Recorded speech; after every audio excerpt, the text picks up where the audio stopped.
Hey everybody! Figured I would come on for a little bit and talk with you while I do dishes and stuff. And of course you'll hear Remy screaming in the background.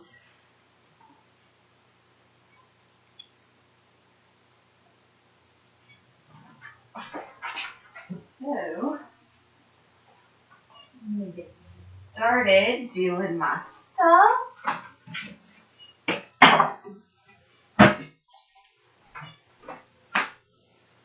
Average girl, let me know you can hear me because the laptop is actually on the other side of the kitchen from where I'm actually standing. Just let me know you hear me. Because I want to get some dishes done. And of course, Remy, will get involved in the stream. Yeah? It's his live stream. I'm just a special guest.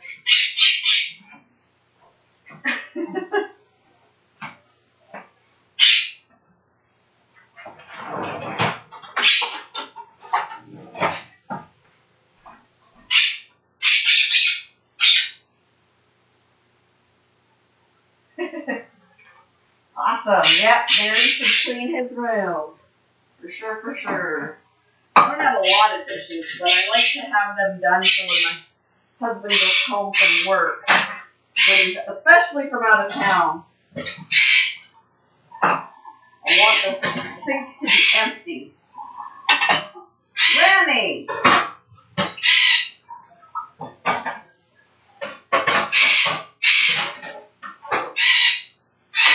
Good grief, boy.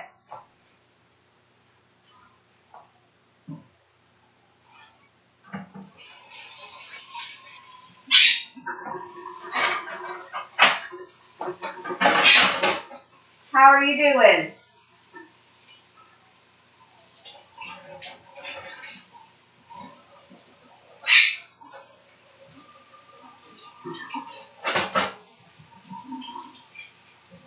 How is everything? You'll be right back? All right.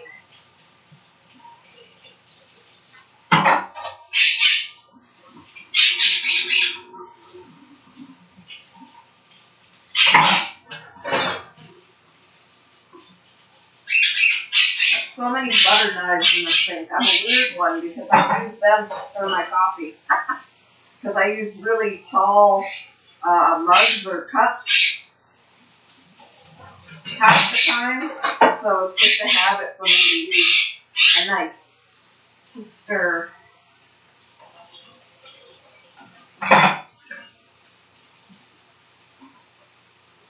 I had to kennel Brinley while I'm doing this because she's too interested in the new bunny and trying to cause trouble, pushing on the pen and all of that.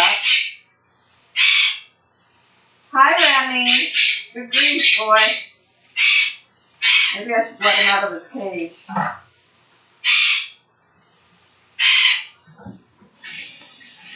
Let him out of his cage while I do this. Maybe he'll shut up. Will you be happier if I open this? Huh? There you go.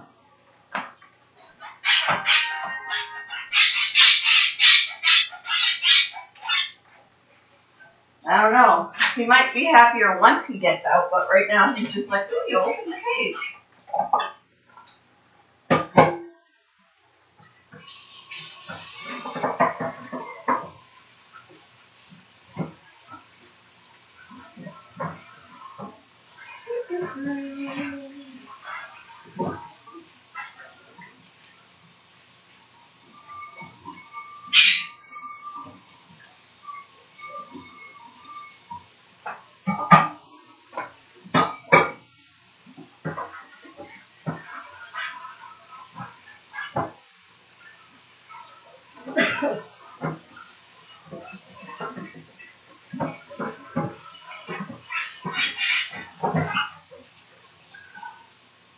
Hey, Mr. Doughboy, how you doing?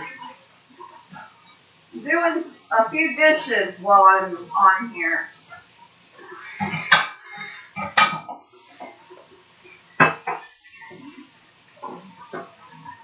Yesterday was pretty cool. I enjoyed your show. I love that lock and key. I just don't have the money to get one. I'm broke.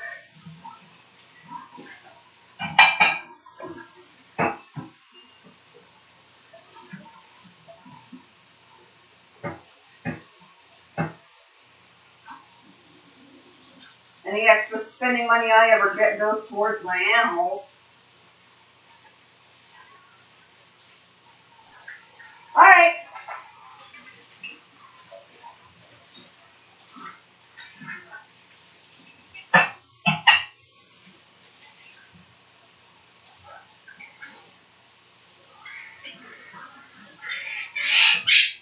Yeah. Dishes are done already. I only had a few. I'll have to move my laptop back. Oh, yeah, Remy's out of the cage now, and he's still not quiet. Of course. Of course. Of course he's not. Right, Rem? Of course you're not quiet. Why would you be? Clean off the counter. I'm not used to talking while I'm doing this. There's usually not anybody to talk to while I'm doing this stuff.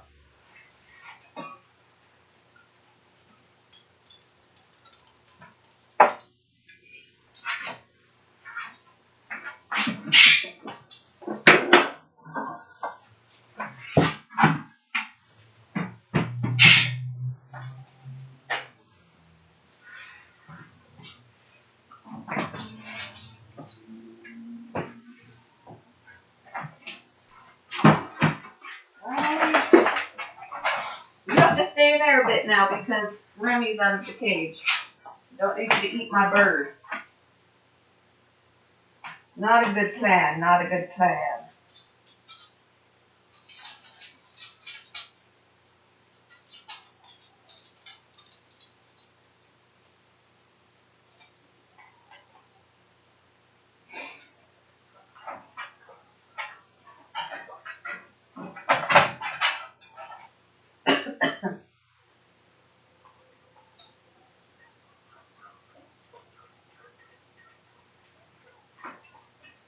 Alright, I'm going to move me back to the living room. Hi, Rem.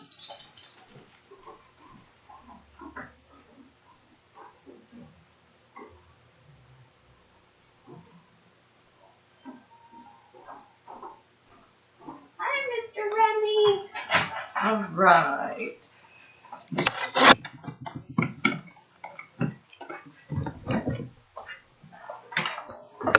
The battery on this is shot too because when I unplug it, even though it doesn't die, the whole screen flickers. So I'm just in bad shape with my laptops. There's something wrong with every laptop we have. Alright, there we go.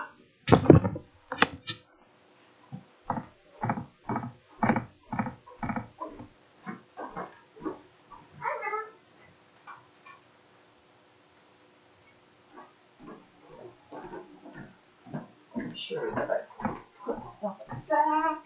I'm going to have to do another bonding session with the bunnies today because so far Hera is not accepting her running around her space. Hey, Misha! She's okay with her in a bonding session, but then once I put them together in the enclosure, she wants to beat her up. So it's going to take a little bit more time for her to accept her, which is fine.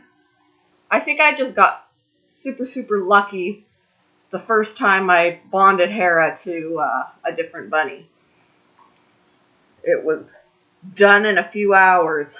This one is taking a little bit longer.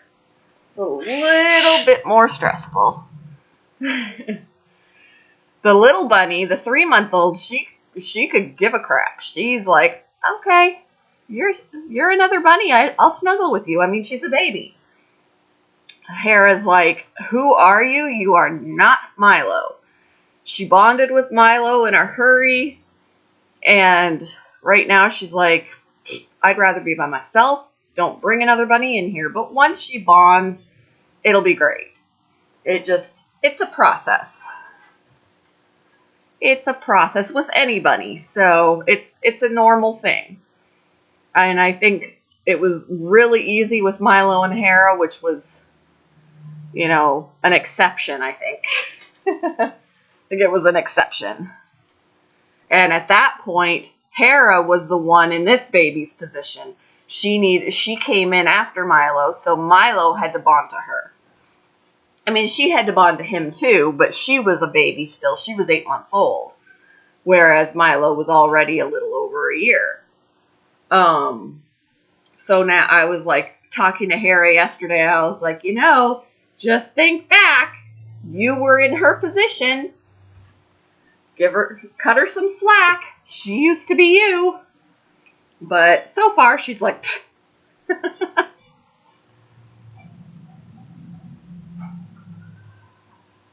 yeah, they do better in pairs because they're social and they're super, super fun to watch socialize together. And they can actually get super lonely and depressed by themselves, which is why I want to bond them together.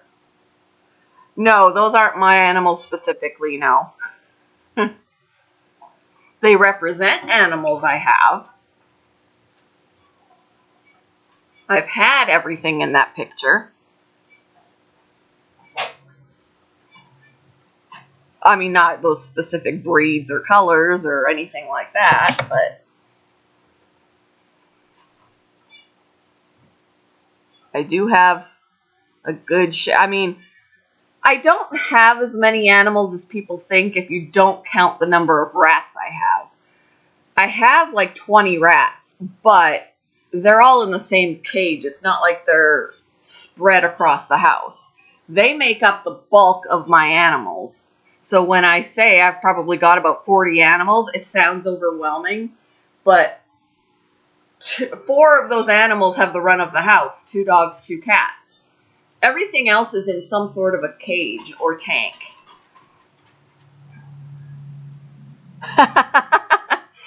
And then having those cats posing. Yeah, no, that wouldn't work. That would not work for me.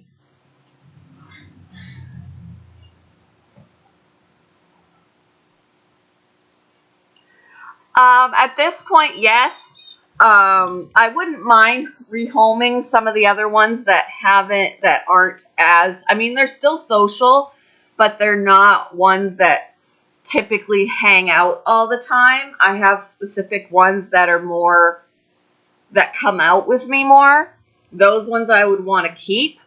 And then I would be perfectly willing to rehome some.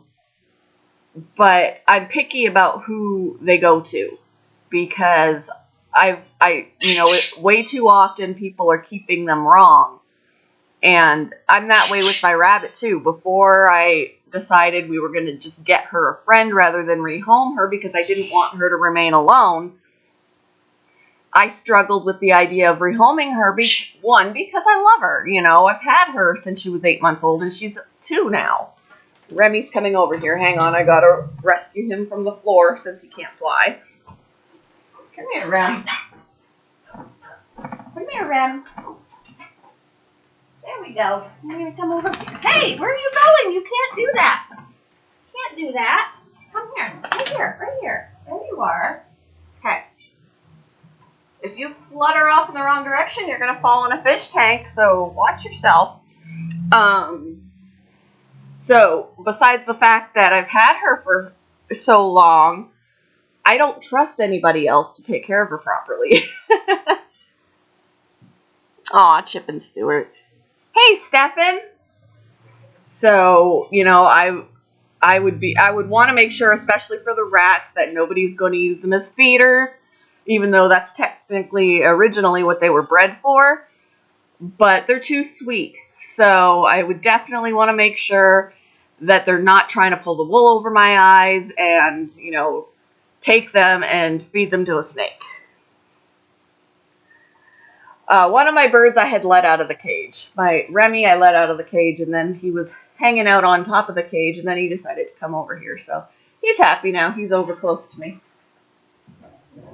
Just drag him over here a little bit closer. What are you doing up there, bud? Maybe he'll be quiet now that he's over here.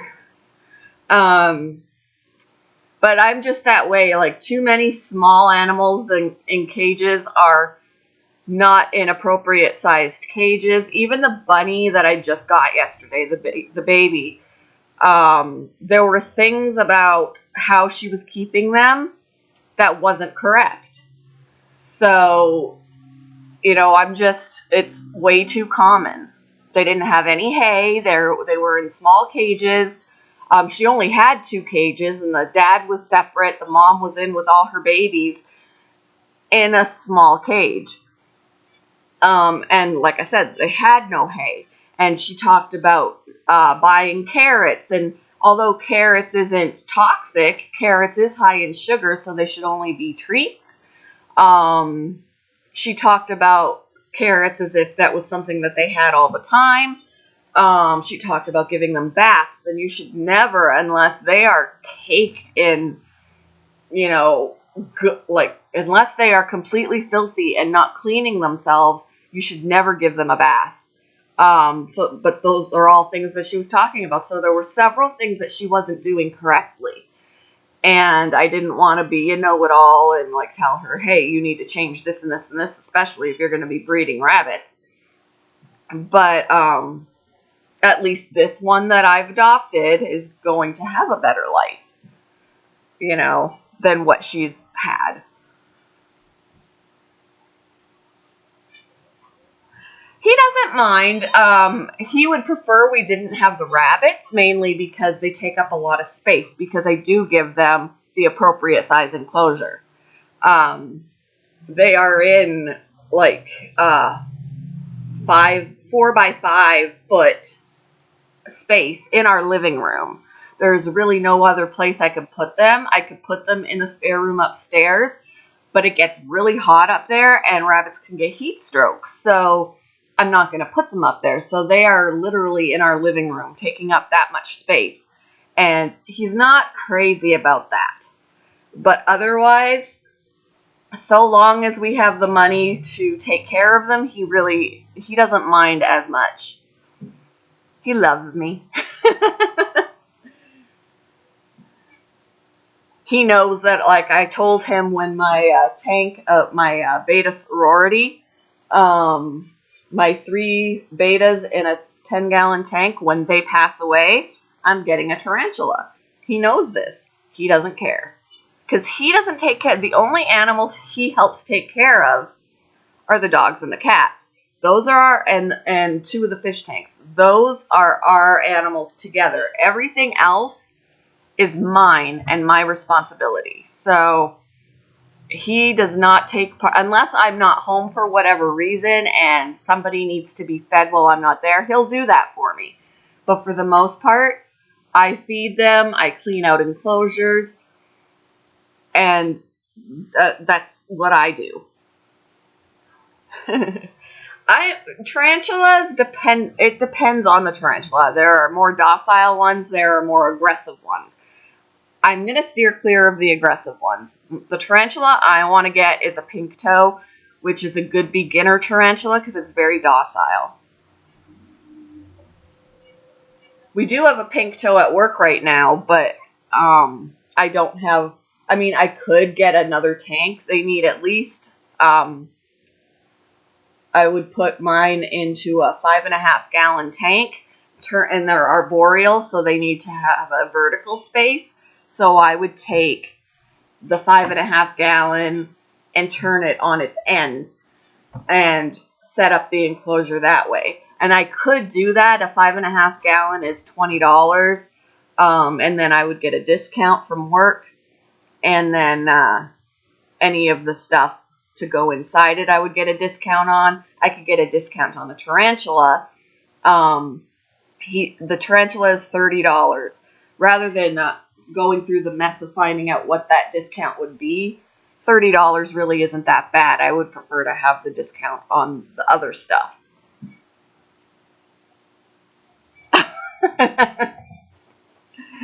So, and there is a person that works, I have a coworker who actually really enjoys tarantulas and spiders and things like that. Like whenever I have questions about them, that's who I ask. And he helped me for the first time hold a tarantula. It didn't go well. The tarantula was very active at that point. He wouldn't stay on my hand. So he basically walked on my hand for all of 5 seconds before he jumped off. That was my experience. He was like, it was just, that spider was being pretty active that day.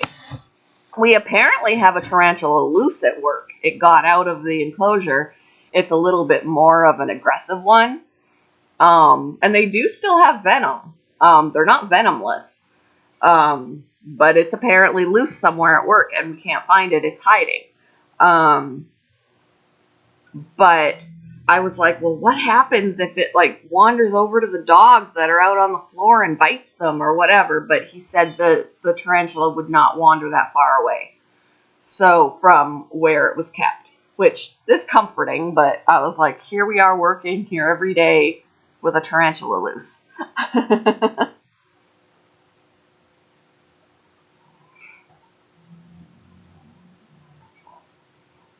And he owns docile tarantulas and not so docile ones. And there are some that he owns that he hasn't touched because they're aggressive and venomous. So they're not very tolerant. If the customers do not know this. We have had feeder mice escape before, and there'd be people in the petters with the puppies, and all of a sudden they're like, oh my gosh, because one of the feeder mice just made an appearance. We're like, don't worry, it's not going to hurt you. It's not a wild mouse, it's a feeder. No, nothing to be concerned about. When we find them, if we can catch them, we catch them. But sometimes it's difficult because they'll get under things, because mice can get through very tiny spaces. Especially when they're hoppers. When they're hoppers, they can fit, if they can fit their head through a hole, they can fit the rest of their body through. So that's how, usually it's the hoppers that are escaping. Unless somebody doesn't close the bins all the way.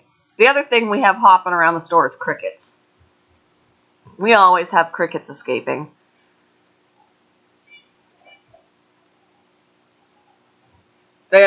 We get crickets escaping every time I clean out the cricket bins on Saturdays. Hey, bud.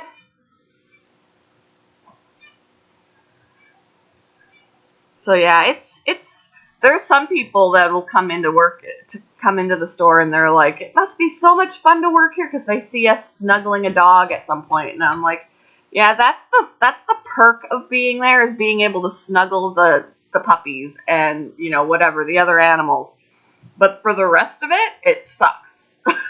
Because customers are very rude. They're very rude. And we got to put up with that. People, especially when they're coming in to pet the puppies, they're treating it like a petting zoo. And we're like, this is not a petting zoo. These are babies. They're, they need rest. Like, they'll get angry if we say they've been out a lot. This particular one's been out a lot today. He or she needs some sleep. And they get angry. Well, they're babies. They need that. It's not a petting zoo.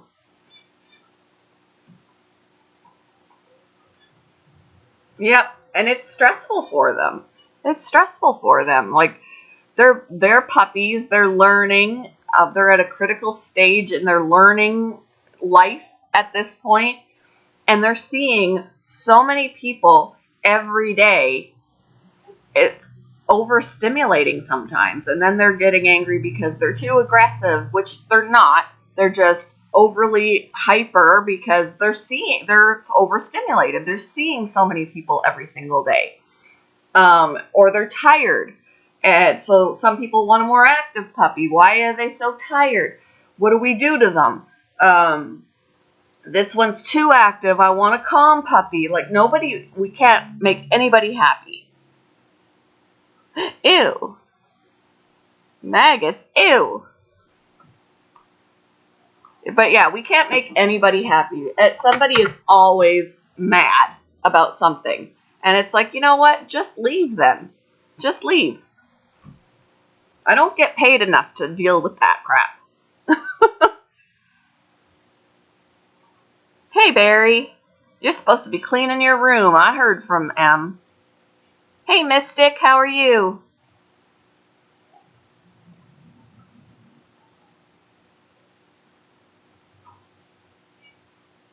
Oh, no, it's a Barry.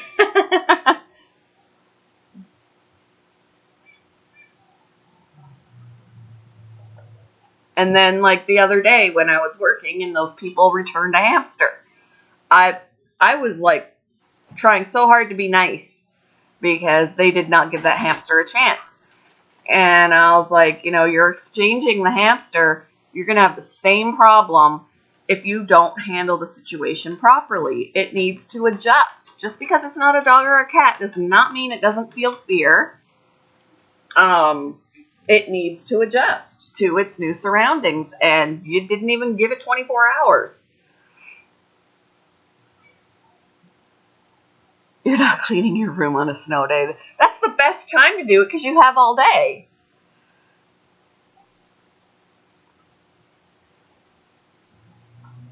Yep, she ratted on you, Barry.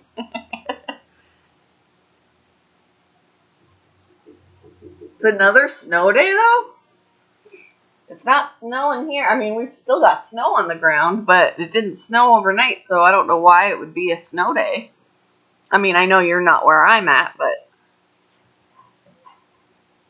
yeah, some people don't have any patience. And they said one time they had a hamster at one point that was it didn't mind being held. It was really sweet. It was snuggly or whatever. And that's what they expected from this one.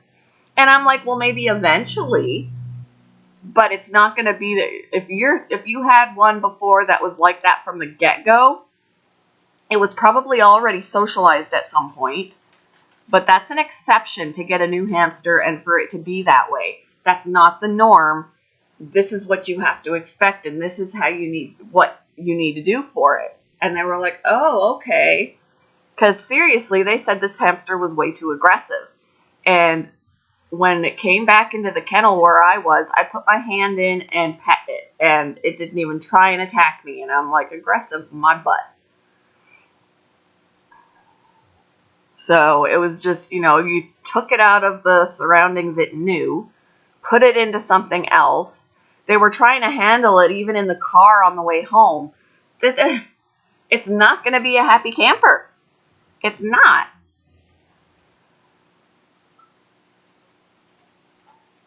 I'm watching Jose sleep. I'm so busy. I have to watch the dog because she's really interested in this new bunny and she keeps pushing on the pen to try and get to her. And I'm constantly like, Brinley, stop it. I'm like, the devil is coming out of me. I'm like, Rawr! Yeah, it was scared. It was. I said, they're not reacting out of aggression. He's not reacting out of aggression. He's reacting out of fear. And it's a defense thing. So I was like, when you bring this other one home, set it up in the enclosure and leave it alone for a week. Just leave it alone. Don't try and handle it. Nothing. Feed it. Give it water. That kind of thing. But that's it. Do not touch it. Do not attempt to touch it. Leave it alone. Let it get used to its surroundings. And then after that, sit next to the enclosure and talk to it so it gets used to your voice. Then you can dangle your hand in and let it gradually come to you. Don't go chasing after it.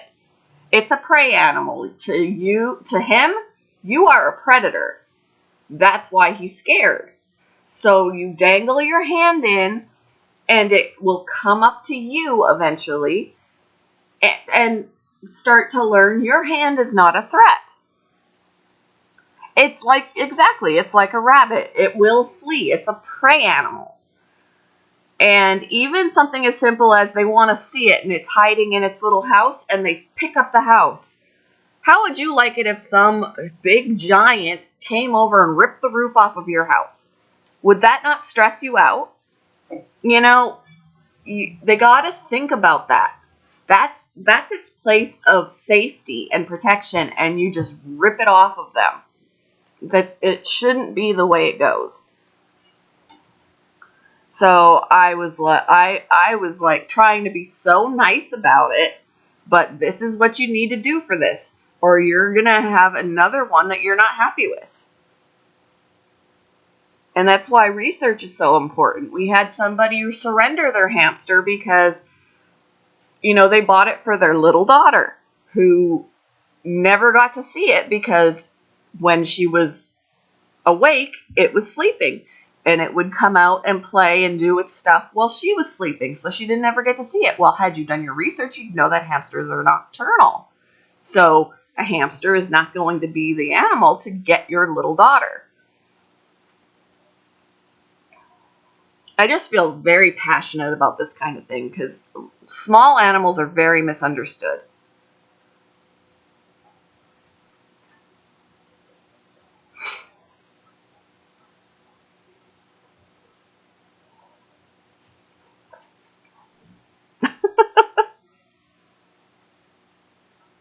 Yes, and animals can sense when there's something off about a person too. Exactly.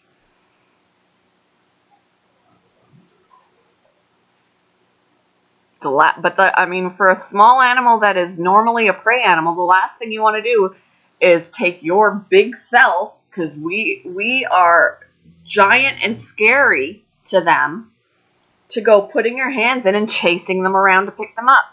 It's, that's going to scare it's going to scare the shit out of them. And then you'll wonder why you get bit. It's just the way it is. Exactly, it's not a toy. It's not a stuffed animal. Get yourself a little tiny stuffed animal that you want to snuggle if you want something to snuggle with.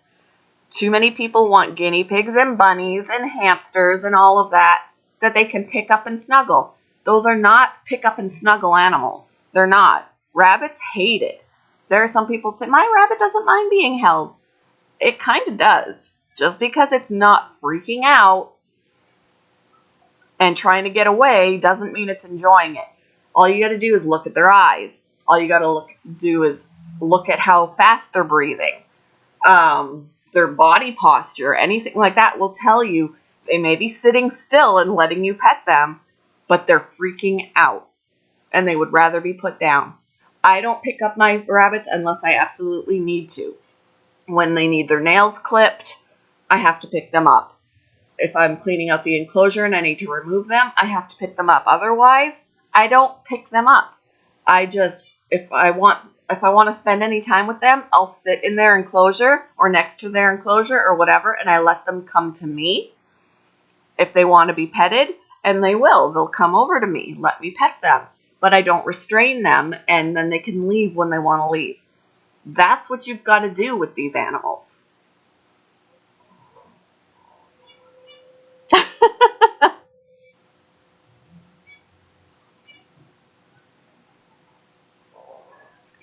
Gosh, Passion, I wish you had been there to explain. Oh. And see, even when I was younger, I made my mistakes. I had a hamster in a cage that was way too small. The first rabbits that I got, I free roamed my first rabbit, but when I got a second rabbit, I didn't do a bonding process, so they didn't get along, and I couldn't understand why. And I kept them separated and all of that. Had I done, there's more information available at your fingertips now than back then. But I made my share of mistakes back then.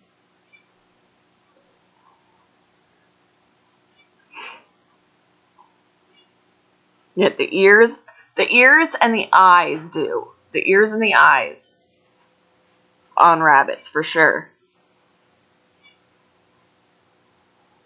Em called me a taco the other night.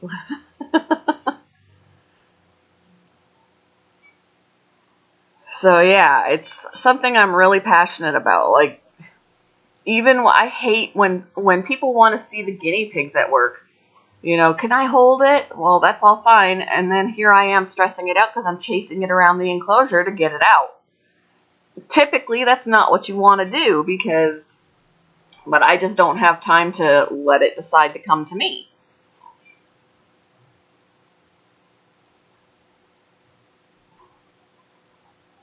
Rats are an exception. Rats, sometimes they'll run if they're not socialized, and then you want them to get used to your hands. But they love hanging out with people. That's a prey animal that will gladly come to you and hang out. They're weird like that. They're like dogs of the rodent world. They love hanging out with their people. But most rodents are not like that. And rabbits aren't rodents, but same type of deal. Tacos. I want tacos now.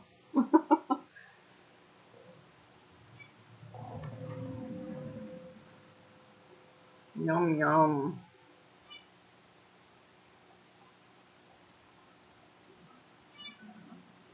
What you doing, ma'am? He's nice and quiet now that he's over next to me.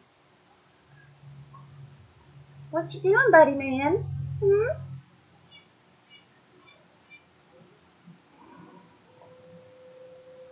Ooh, you want a capybara? Or bara? I don't even know quite how to pronounce that. Hey, Needlecrafts, how are you doing? The capybara, or capybara, however you pronounce it, is the largest. They're from the guinea pig family, or guinea pigs are from that family. They're like large guinea pigs.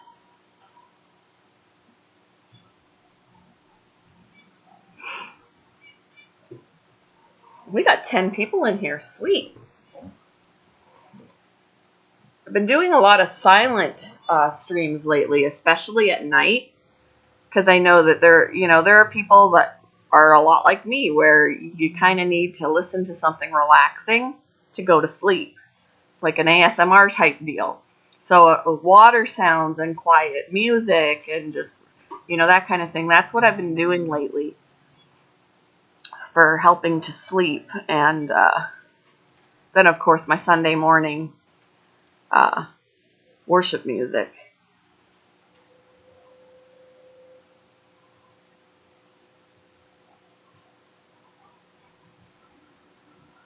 I've probably got 40 animals. If I count everything, like the number of fish in my tanks, I probably have more than that. The number of fish I have, counting all the rats, all the birds, all the fish, all the crabs. If I count all the mice, if I count everything, I'm sure I've got more than 40. Because I have 20 rats by themselves, not including everything else.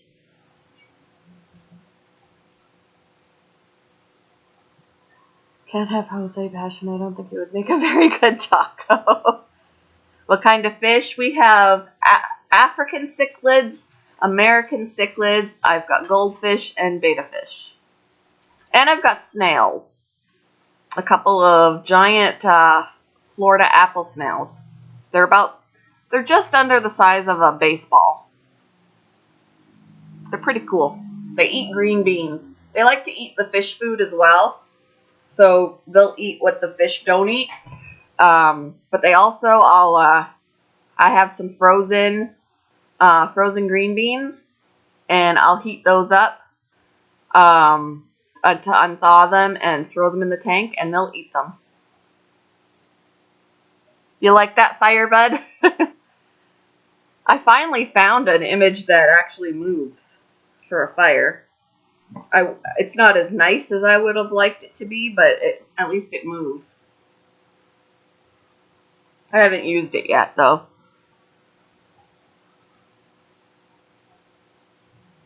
Yes, they do eat a lot faster than they move. But the snails actually move pretty quick, too. Honestly, like, if they're on a mission, they move pretty fast. For a snail. They can make it from one side of the tank to the other in, a minute. Or half a minute, even. But for them, some of it is their size. Because they're bigger. They're the biggest snails I've had. I would love it if they would breed, but then I wouldn't know really what to do with them because you can't buy or sell giant Florida apple snails. I'd have to just give them away. You're not allowed to. They're illegal in that way to buy and sell in Indiana, and they're not able to cross state lines. So I can give them to people in Indiana. I actually got mine from Aquatic Nest. She lives in Indiana as well, not that far from me, about an hour or so. And I got my 2 apple snails from her. She didn't charge me, so there was no buying or selling, and didn't cross state lines. But if I had anyone that I wanted to rehome, I would have to not make any money off of it, and it would have to be within Indiana. They're not protected so much as they're considered invasive. So, like, there are people that would, they'd be like, I don't feel like having these anymore, and they'll release them into the wild, and then they're considered pests.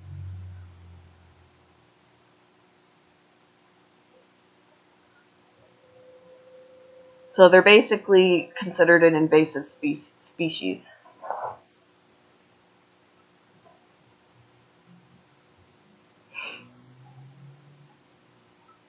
There are some where, my bird, there are some states that they're illegal as well. They're illegal to sell, buy, or own in a lot of states because they're considered invasive.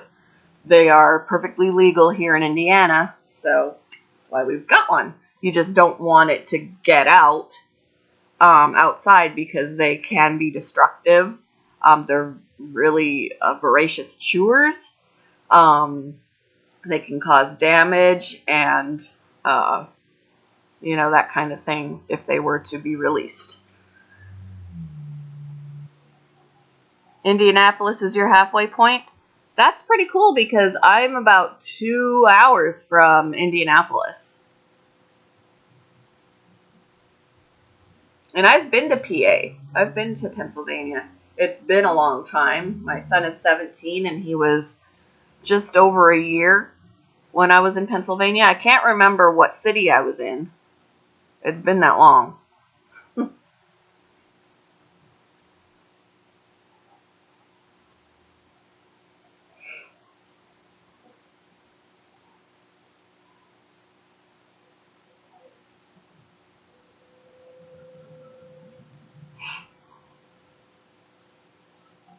Yes, they do. We've got a couple of towns around here that are very predominantly Amish, and it's really cool. I used to work for an Amish family, actually. I worked for a company that had this Amish family as a client. They had a developmentally handicapped daughter, and I would go over there and take care of her. When she passed away, which was really sad, the family invited us to the funeral. They have these big dinners. We were invited to their dinners. Occasionally, her aunt still contacts me. It's real. They're great people. They have really good food. Really good food.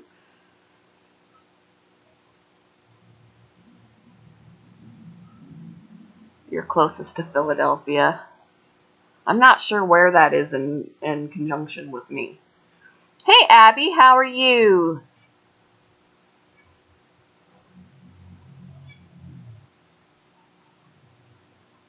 Yep, there are some plants that are illegal here as well. Some plants, some animals. Yep. I'm doing good, Abby. Doing good. How are all your animals doing?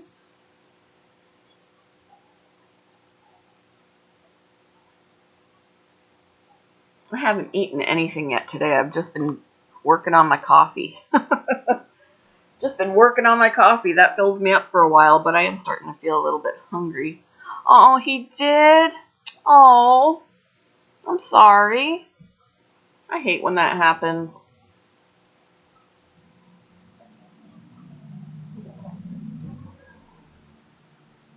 Oh, so he just did the other day. Oh, poor thing. That's good that you were with him. Sometimes that makes it harder on us, because there are times that I wish I would have found some of my animals after they already passed and not, during the process, because there have been several that I've held while they passed, and that is heart-wrenching. I did that with a guinea pig. I did that with a couple guinea pigs, and I did that with my bunny. My cat, I knew she wasn't doing well, but she had passed during the night.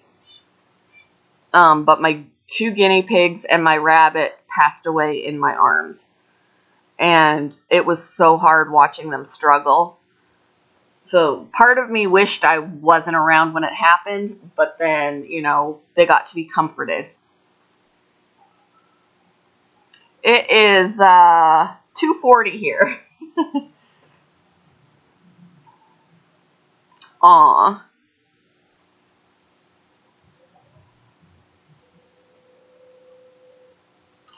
Poor thing.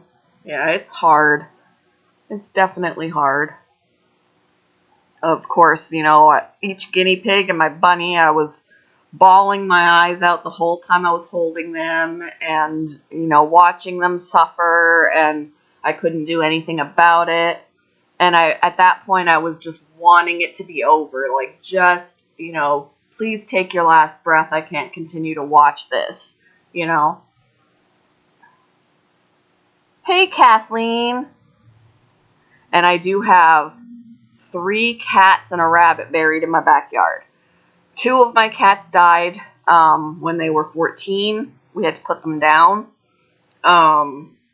They're buried back there. And then my rabbit that passed away in August, and my cat that passed away just like a couple of months ago-ish.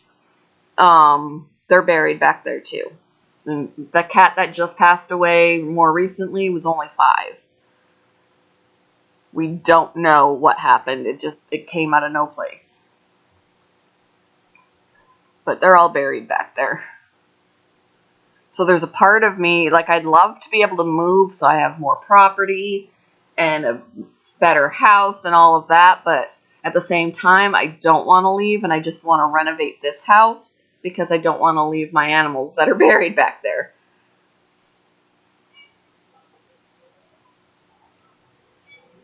How are you doing, Kathleen?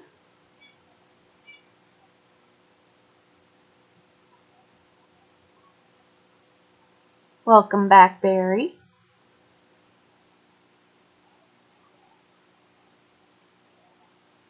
And I still get teary over some of my animals. My first cat that passed away when he was 14, he was my baby. I got him when he was 2, from a family that couldn't keep him. And he was my baby. He was with me when I got divorced. He was with me through thick and thin. He was very attuned to my emotions and very snuggly. He was just my baby. And when he passed away, it was heartbreaking. And my son grew up with him. He passed away in 2014. My son grew up with him, and my son was super, super upset. I actually have a picture of my son hugging him the day before we had an appointment to go put him down. And I'll still think about him on occasion and tear up. That's my baby. He was my baby. I have a memory box, actually, and I've got a bit of his hair. I've got his collar in there. I've got a swatch of a crocheted blanket that I buried him in. I've got a name tag. some pictures. I have a memory box of him. He is my baby. And I actually would like to do a custom diamond painting of him. Of all my animals, really, as a memory thing, get some custom diamond paintings of my animals that have passed. Especially the ones I've had for that long. My cats and my bunny, of course. Milo, who passed away in August, he was the whole reason I even started my channel. My cat, what breed my cat was, he was just a domestic short-haired, but he was entirely white. He was all white, and he had a black dot on his nose. See, I wish I had the money to get them cremated so that I could just take them with me, but we just brought them. We would have had to pay extra even if we didn't want to keep their bodies. Like, we would have had to pay extra for them to take them. So we just had them had the two put down and then brought them home.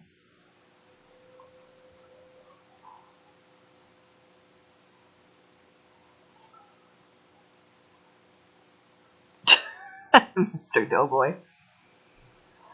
But yeah, Milo, my lop rabbit, was the whole reason I even started my channel. My channel, actually, when I first started it, it wasn't called Passion for Pets. It was called Life with Milo.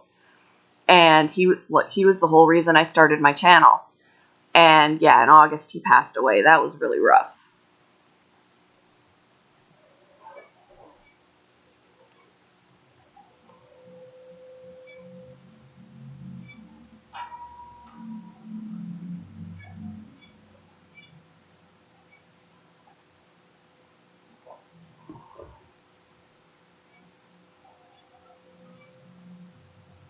I traded a husband for a dog.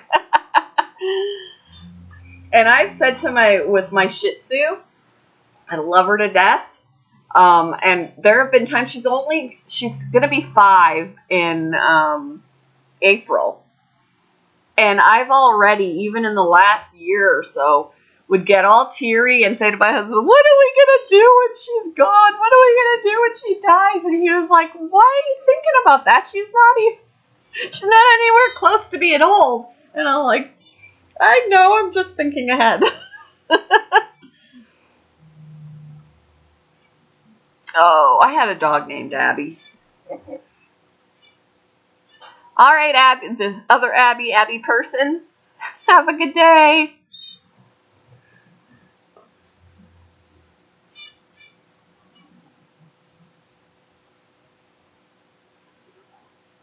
I had the dog that I had, that her name was Abby. She was an American Eskimo, and she'd be, if she was still alive, she'd probably be 18 by now. Because I got her before my son was born, about a year before my son was born, and he's going to be 18 this year. So yeah, she'd be 18 or 19 years old if she was still around.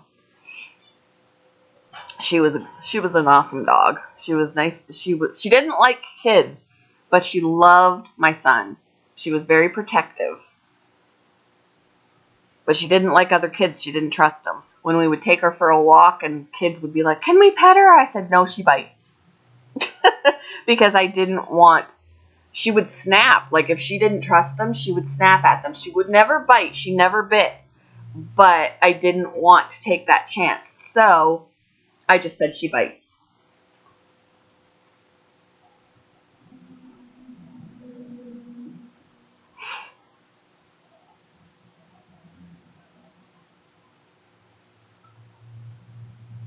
Aw. Oh, she was Chihuahua. Ooh, a Chihuahua Shiba. Nice.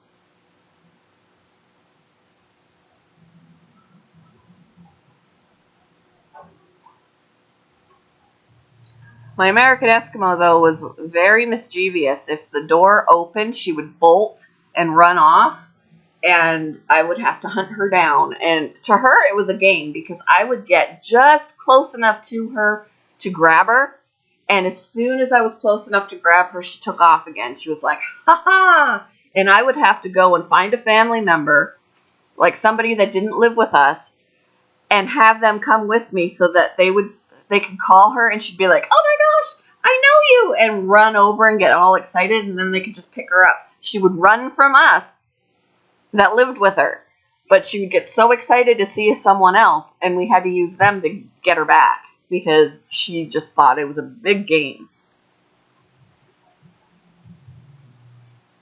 And my Shih Tzu is completely opposite. If she gets outside, she doesn't leave the property. I thought she came in the house with us one day, like ahead of my son, and I shut the door and I'm going about my stuff, and 40 minutes later, I was like, "Where is she?" And I heard barking. She was outside. She was sitting outside at the front step, like, "Mom, I'm still out here." And I felt like such a bad mom. But she didn't go anywhere. She stayed there. She's a really good girl. Brinley, on the other hand, my other dog, she'll take off. She doesn't have a brain in her head when it comes to that.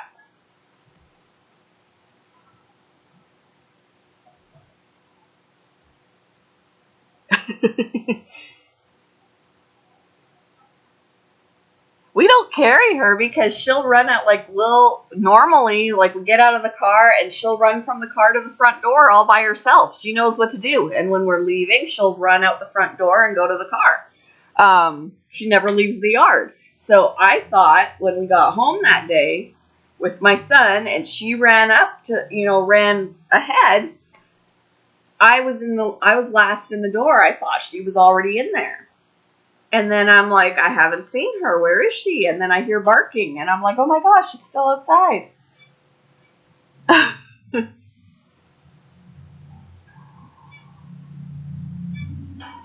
I was more concerned about her being kidnapped because she's so freaking cute and compact and someone could just grab her and go. But she just sat out there and she was like, "Let me in. I'm still out here." My poor baby.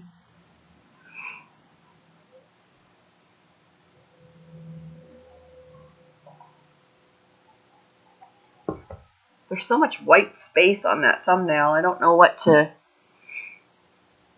put on it besides my name. I don't know what else to put on it.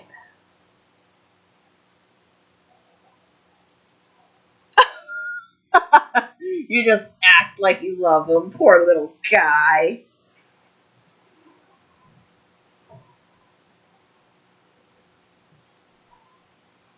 I don't know if an eagle or a hawk would be able to carry her off. She's like 12 pounds, and she's very stocky. But, because when she was actually 10 pounds, my parents have a miniature poodle who's also 10 pounds. And when I pick up my Shih Tzu, she feels heavier than the same, my parents' dog who's the same weight, but she feels a lot lighter, but she carries her weight differently. I don't know if a bird would be able to pick her up, but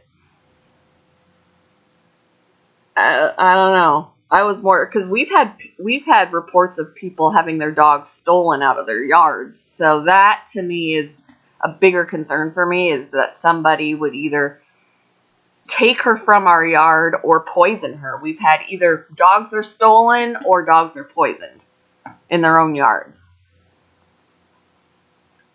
So my dogs are, besides that time where I thought she was in the house when she wasn't, my dogs are never outside unattended.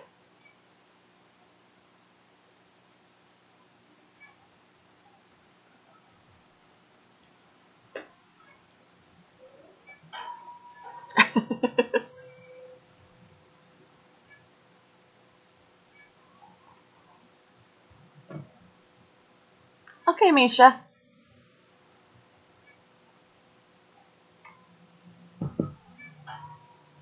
Remy, you're nice and quiet. You're nice and quiet when you're not in your cage. Do you feel like you're more a part of things? Huh? You're more a part of the stream now? Yes? Are you a good boy?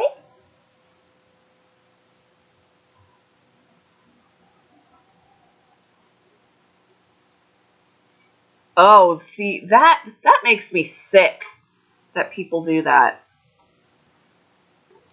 That's awful. Yeah, hey, I found your dog. Bull crap. Aw, eagles try to... See, if an eagle could grab my dog, they would, because they grabbed a baby bunny out of my yard.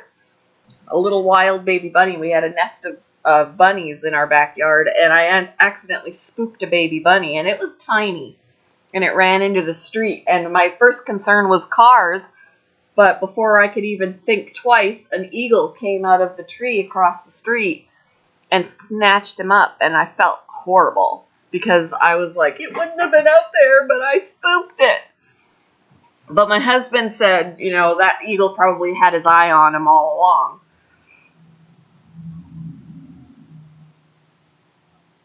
Which is probably true, but it doesn't help that the whole reason he got grabbed at that moment was because I accidentally spooked him. And I watched this bird carry off this poor little baby, and I was like, ah!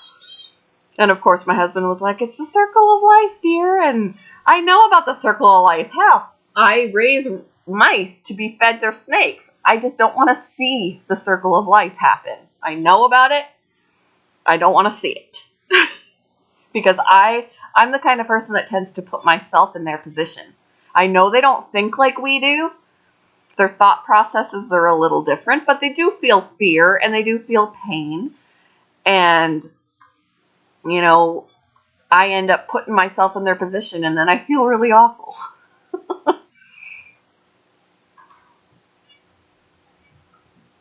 Yeah, see, more dog killers than dog thieves. I just don't understand people. I don't know.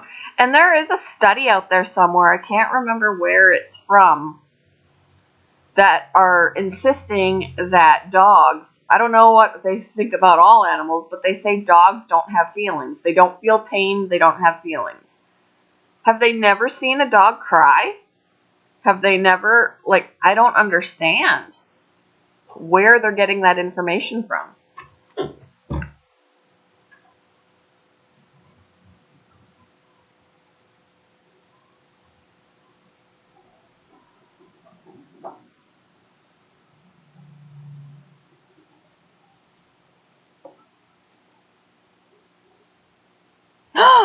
Raccoons entice a dog into a pond and drown the dog? Oh my gosh.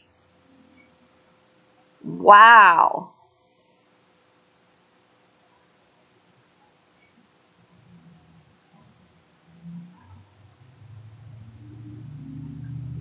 Yes, they all have feelings. They may not have feelings they may not process them the same way we do, but they do still feel pain and they still have feelings.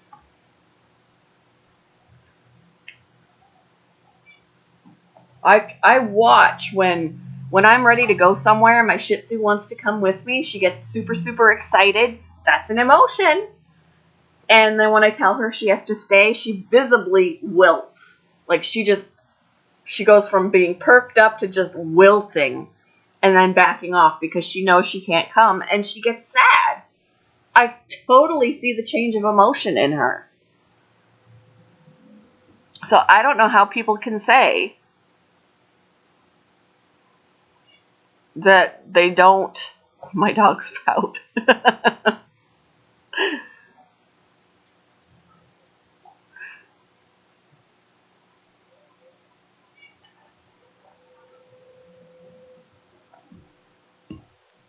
What's going on, Barry?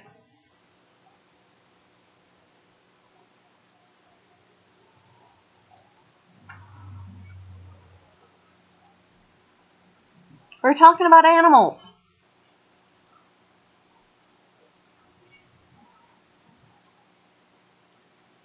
Yes, my Shih Tzu is bossy.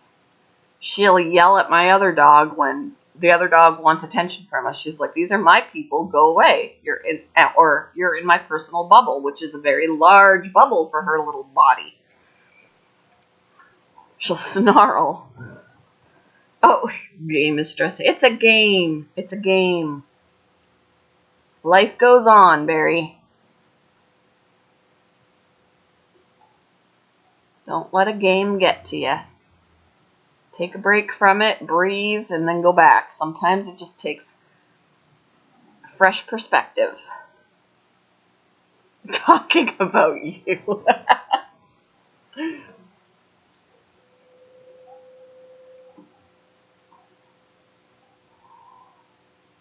Yes, clean your room, Barry.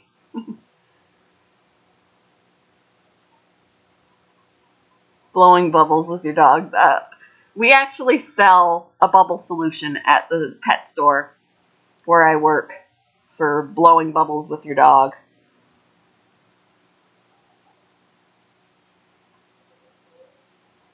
Mario Maker. Huh.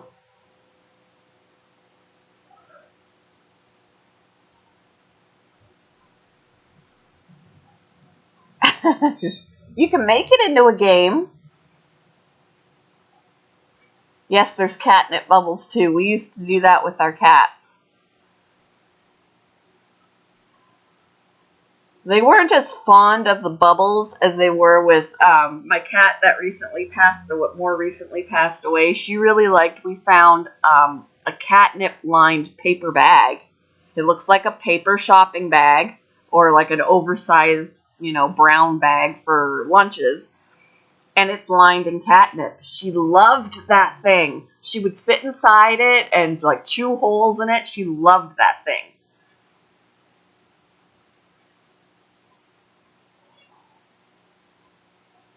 I don't know where my husband had bought it, and I don't know where he got it from. I can't remember where he got it. Oh, a ball for the cows. That would be cool.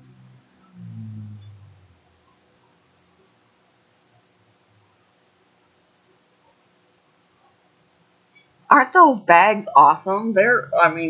They like sitting in bags and boxes anyway, but line it in catnip and they're in seventh heaven.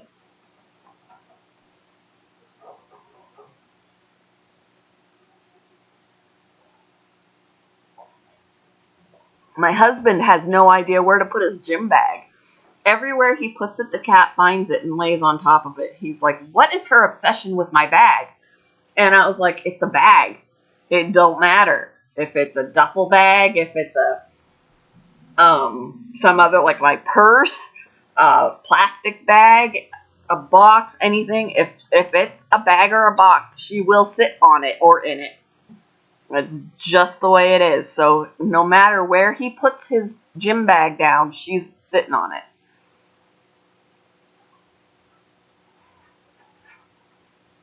Yes, fighting from inside the bag. Yep.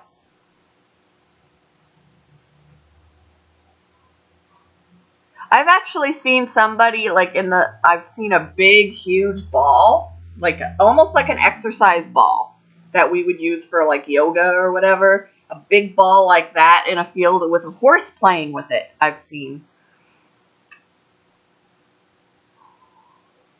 Basically kicking it around and running after it.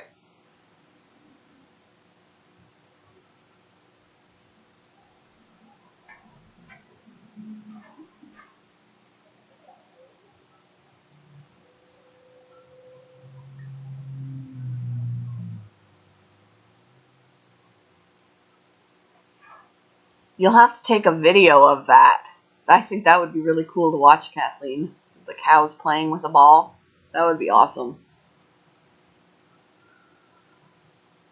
Yep, animals want to play too. They have fun. We had a puppy at work that when we would let her run around, like if she wasn't played with a lot that day by customers, we'd let her run around in the kennel.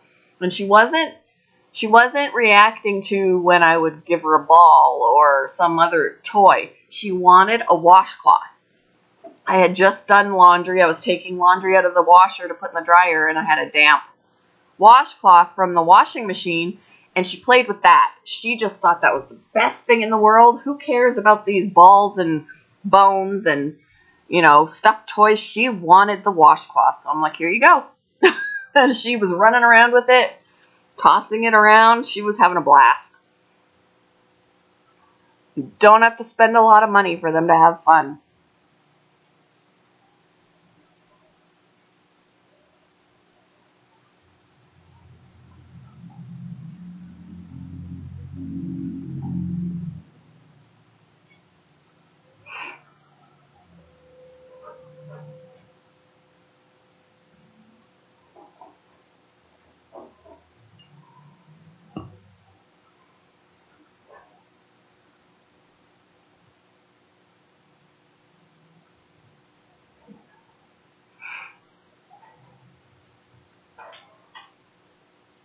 My bunny is hopping around. I'm going to have to do some more bonding with them today.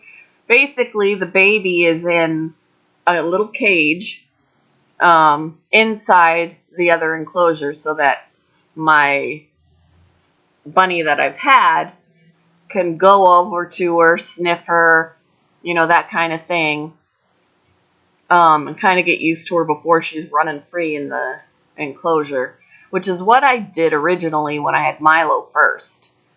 I had Hera in the cage and doing the same thing. So I'm hoping that that it helps, that she can check her out without beating her up, because when I did put them in the enclosure together, she did try and beat her up. So I don't want her to get hurt.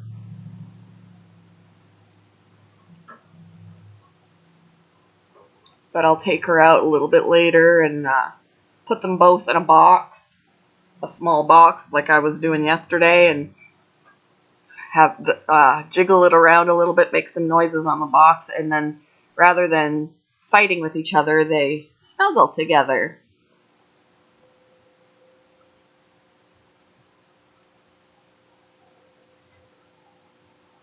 Yeah, we don't even have cat toys in here because the dog destroys them, so their toys basically are the boxes, bags,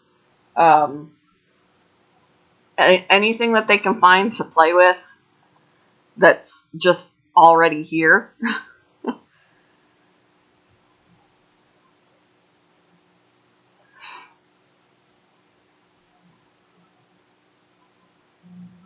The rabbits have a couple of jingly toys, but they really love cardboard. So when we finish with the paper towels, I throw a paper towel roll in there. Those are their toys. I don't spend a lot of money. I got a couple of very cheap plastic baby rattles, and they'll toss those around, and a tunnel. But other than that, most of the rabbit toys are cardboard, some sort of cardboard. They love it. And I do the same with the rats and the mice. They get a cardboard tube, and they'll chew on it and play with it all day long.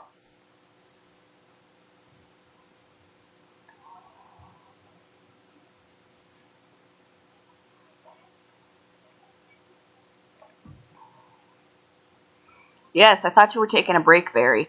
Come on now.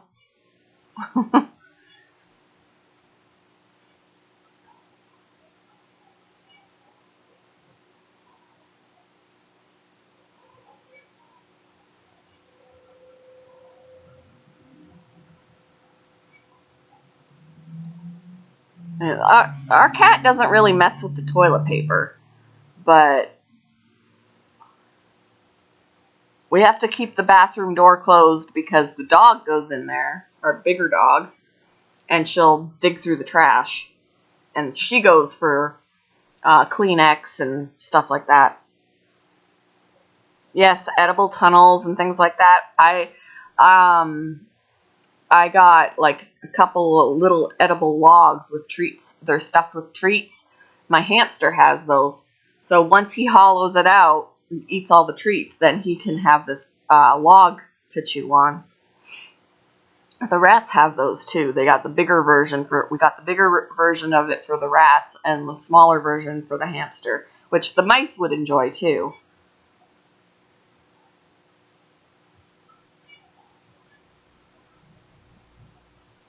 Oh, wow. You never think of turtles as being destructive like that.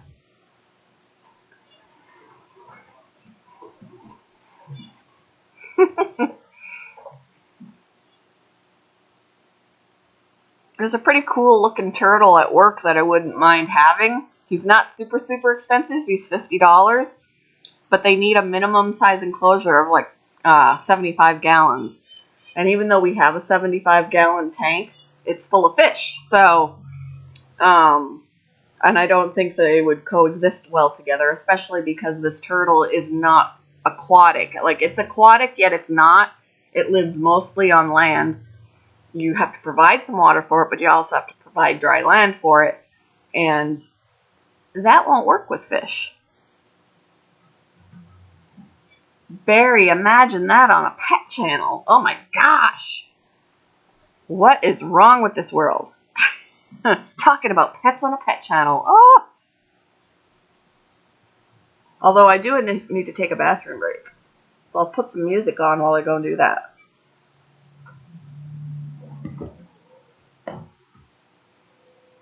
Let's see. Music.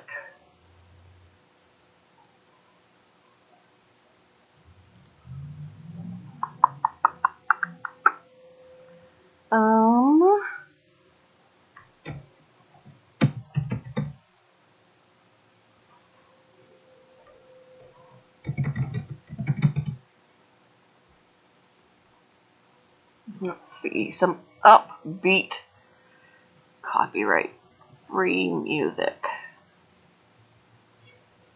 Let's try this.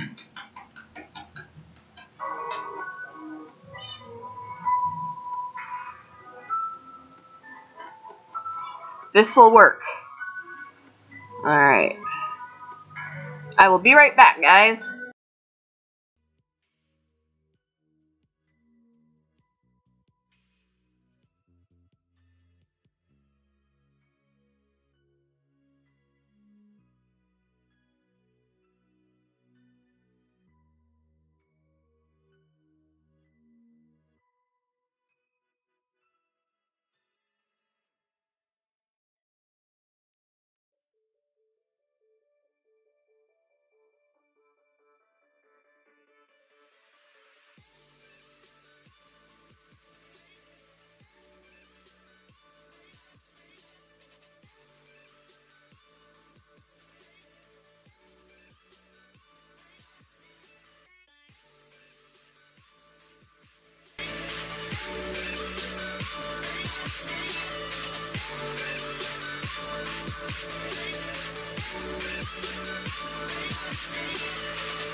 Alrighty, I am back.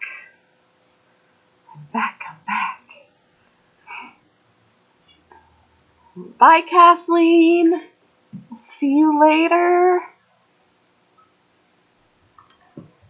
Don't remind Barry about what?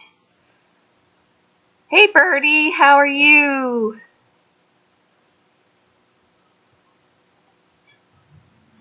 Oh, yes, when the original design came out. I wish I knew what that looked like. I didn't see what the original design was.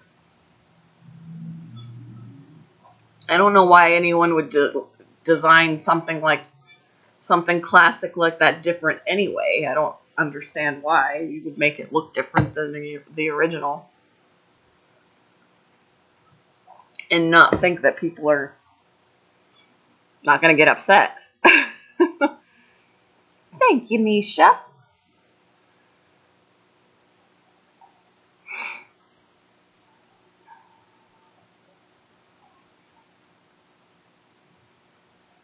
Can't believe it's Friday already. The week is... Every day flies. Like, I can't believe that it's almost March. Can you believe it's almost March? Like, seriously. Where is the time going? That's what I don't like about getting older. That seems like time is going way faster than it ever used to. And I'm not ready to be old. Not ready to be old. Like, I remember it like it was yesterday, being my son's age.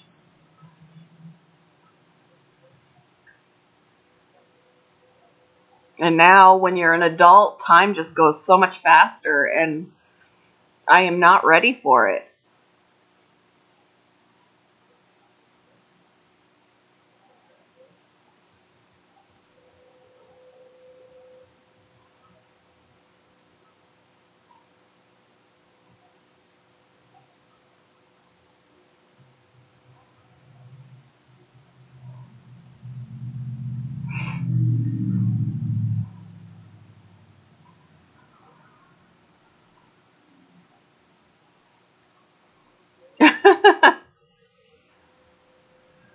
Oh, I wish I felt younger. I mean, mentally, I feel like I can get along with the younger crowd. Like, everybody I work with is younger than me. The next oldest person at my work, where I work, is still like 12 years younger than me. I am literally the oldest one there. Everyone else is like in their 20s. And I can get along with people like that just fine. I just feel old.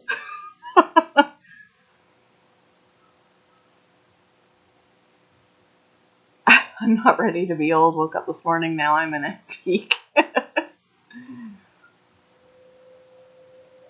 And I'm certainly not ready for all of the aches and pains and illnesses that come with being older either. Sent me a picture. Let's see.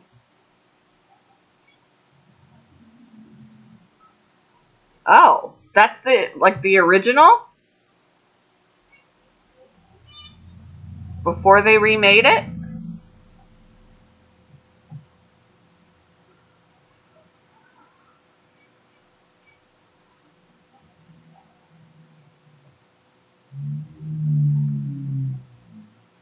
Yeah, see, my birthday's coming up in April, and I'm going to be 44.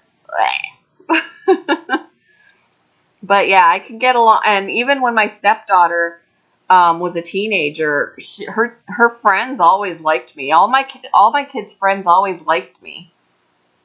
I was like the cool mom. I mean, I didn't let them get away with everything and anything and everything, but you know, one of my stepdaughter's friends actually wanted to go to see a movie with me. You know, because I'm the cool mom. I mean, I'll definitely be friends with my kids and hang out and all that. My son and I are really close. But when I need to be a mom, I will be a mom. and, tell them they can't do something or, whatever.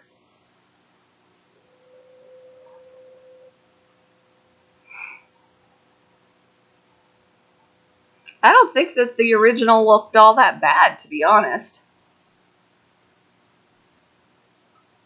I don't know. Maybe I'll have to compare it to the remake, the redesign.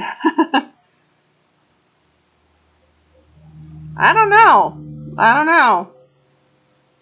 How old is your mom, Barry?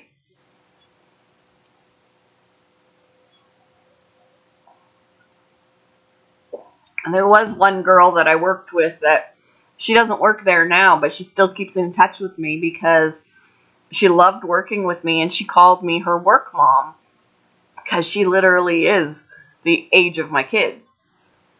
I've met her mother. But hi. But yeah, she calls me her work mom.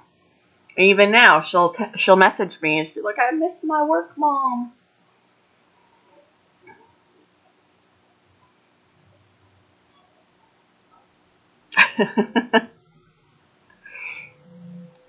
Yeah, so she's about my age. The thing is, she could still be a cool mom. She just has to do mom things. My stepkids hated me when they were teenagers. They couldn't stand me. My stepdaughter, in fact, told me once that she wishes her dad never met me. They didn't like being told what to do. But when you don't know everything at that point, and trust me, parents know what's best for you, they struggled with that, being told what to do. Even I didn't like that when I was a teenager, but now that I'm grown and have kids of my own, I understand why my parents did what they did.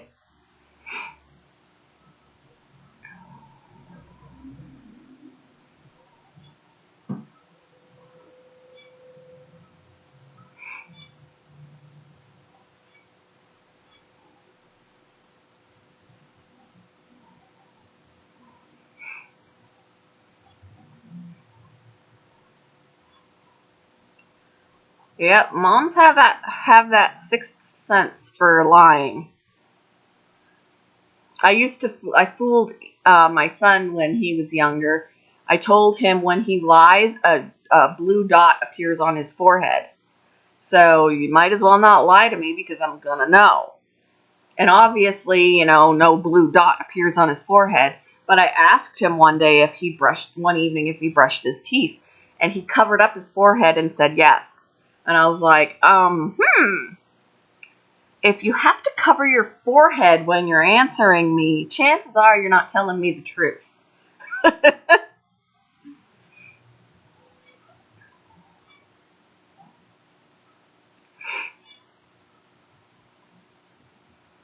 Yep.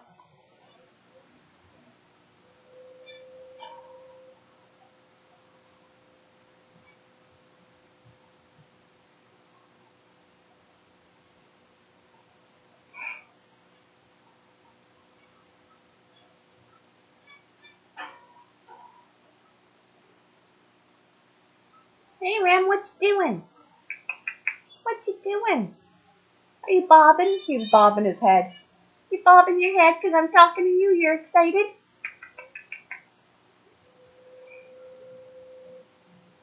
Yep. Mother knows all. Mothers have superpowers.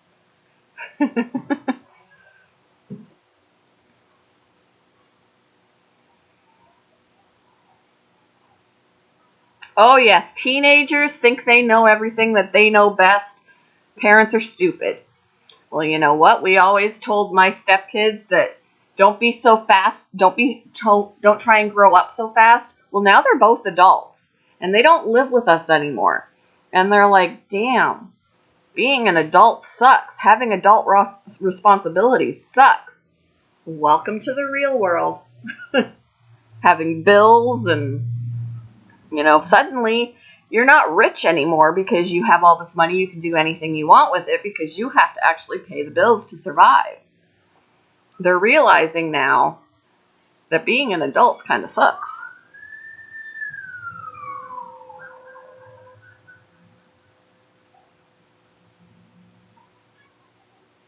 Nicest thing I've done for my mom lately was say goodnight. Oh, Barry. You need to walk up to her one day and give her a hug. Just out of the blue, just give her a hug and tell her you love her. That would make her year. I tell you what. Because Ian doesn't hug me very much anymore, even though we're still close. You know, it's not cool. You're 17, a 17-year-old boy. It's just not cool to show affection to your mother. But when I walk up to him and hug him, he'll actually hug me. But around the time where he started to pull away from me in that way, for Mother's Day, he came up to me and gave me a hug. I didn't care that I didn't get a card. I didn't care about it. I was just happy that he voluntarily came up to me and hugged me. It made me cry. I guarantee you, your mother would just be like, awesome. She would just think that she just died and went to heaven if you just walked up to her out of the blue and gave her a hug and told her you loved her. I guarantee it.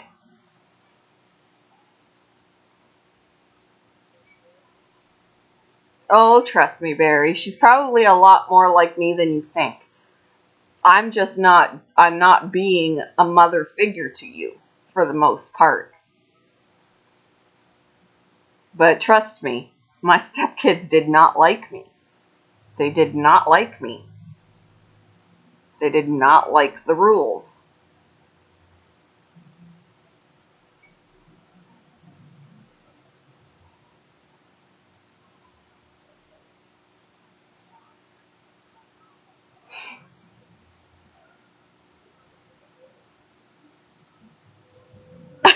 The best part about being an adult is never having any money, right?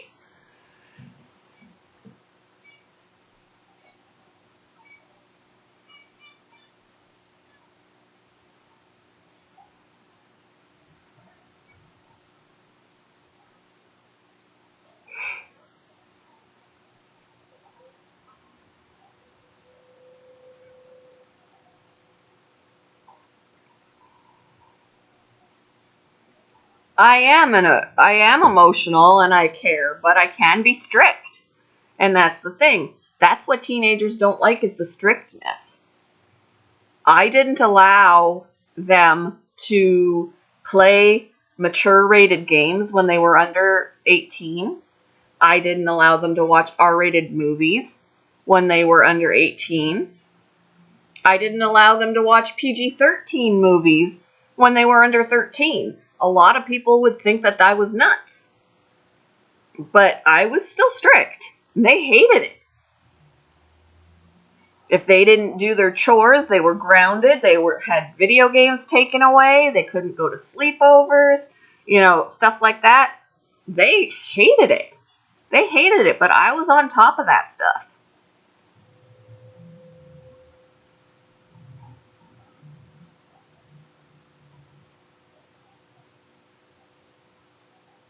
Barry wants to have another mom.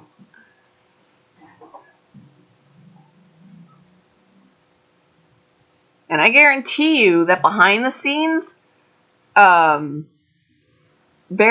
your mom probably, because I know that even when I was a teenager, I made my mom cry. I was not a horrible teenager, but there were still times I made my mom cry. And my stepchildren made me cry because of how I was treated or whatever. The way I would treat my mom sometimes, I made her cry. The way my stepkids would treat me, they made me cry. And sometimes it happens in private. Just because you don't see the emotion doesn't mean it's not there. I guarantee you hurt her feelings. I guarantee you she gets upset and cries. I guarantee you.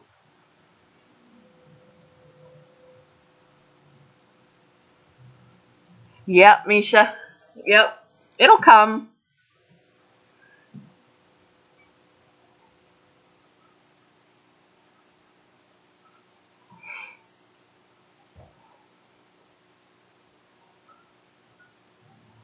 They had curfews. They had bedtimes. Now I let my son go to bed when he's ready to go to bed. But if he stays awake half the night, that doesn't mean he's sleeping the day away. He's going to have to deal with it. When, that's just the way it is. But when they were younger, when they were under 18 originally, like now it's a little different with my son because he's homeschooled. But when everybody was in public school, they had a bedtime. And they hated that. If they had a bedtime when they were in elementary school, bedtime was 9:00 during the week. And if I saw a light on or heard talking or whatever, a couple hours later, I'd be like, hey, you need to be quiet. You need to go to sleep. They didn't like it. But again, like I do with my son now, if he wants to stay up half the night watching or playing video games or whatever, watching YouTube videos, more power to him, but he's not going to sleep the day away the next day. He's going to have to function, and he'll just have to do that tired.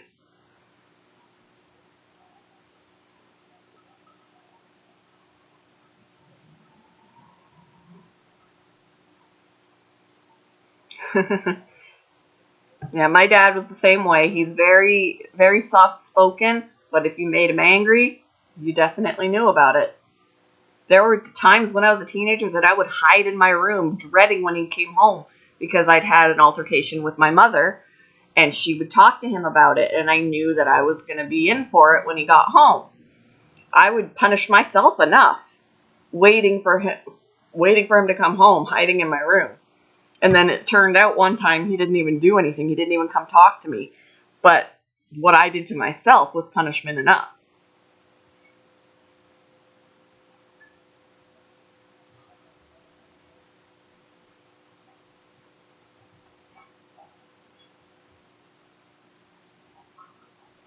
And I would not change the way I parent. It was a little tougher with my stepkids because they were raised differently by their mother. So it was a drastic change for them. But I raised my son the same way from the time he was born, and he's very respectful. The biggest problems I've had with him is occasionally not doing his schoolwork the way he was supposed to and not putting in enough effort and playing a lot of video games. An occasional, fib here and there. My stepkids have been arrested. Both of them have been arrested at one point or another. And issues like that. I've never had an issue with that with my son. Never had an issue at all with my son in regards to that. So I credit the way I raised him for that. Hey, Wendy, how are you?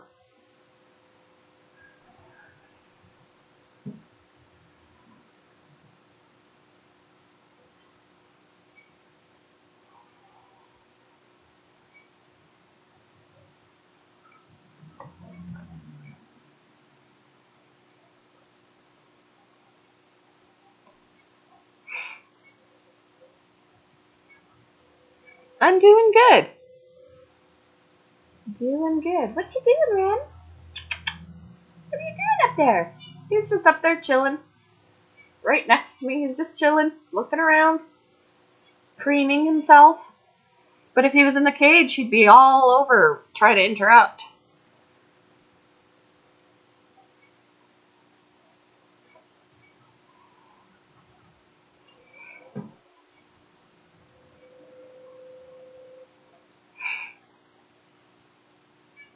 But yep, I don't have any regrets with how I've raised my son. It was really stressful and difficult to try and raise my stepkids the same way because they weren't used to that. They were used to being able to get whatever they wanted, do whatever they wanted. They didn't really have any, rules when they lived with their mom. So when they came here, it was awful. It was awful for me. But it's the way I raised my son from the get-go. And they would always accuse me of favoring my son over them because they were always getting into trouble and he wasn't. And I was like, I said to them on more than one occasion, if he was doing what they were doing, he would be in just as much trouble. what they're seeing is I'm not punishing him for anything, but I'm punishing them. But that's because he wasn't doing what they were doing. And I was like, if you guys would not be lying or doing what you're doing, I wouldn't be doing this with you either. There was no favoritism at all. It was, he's not behaving the same way you are.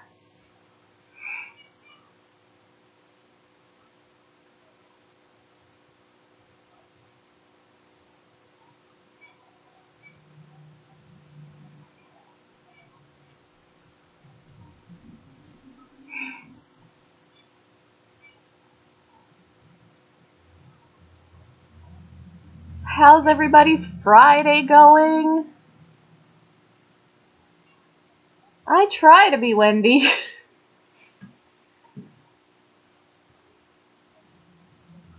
Oh, trust me, I've been mad.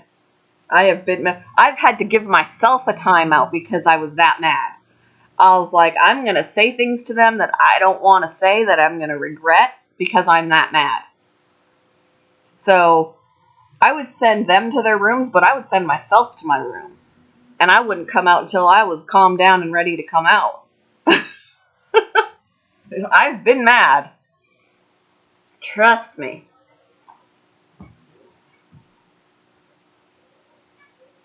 Oh, wow, bud.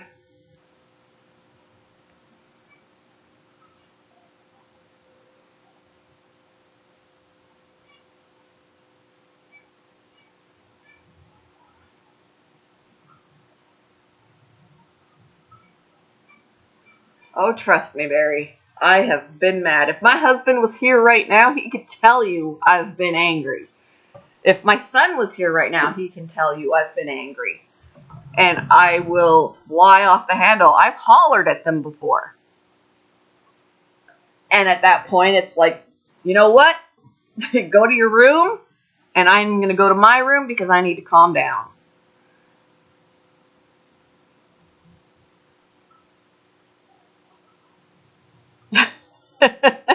Yep.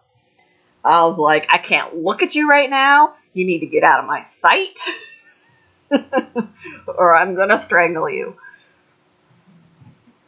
And usually when I fight with my husband, if we have a fight and we're yelling at each other, he gets angry when I walk away. It's like, we're not done, and you just run away. And I'm like, I'm not running away to avoid things. I'm running away right now because I need to calm down before I say something to you that I'm going to regret.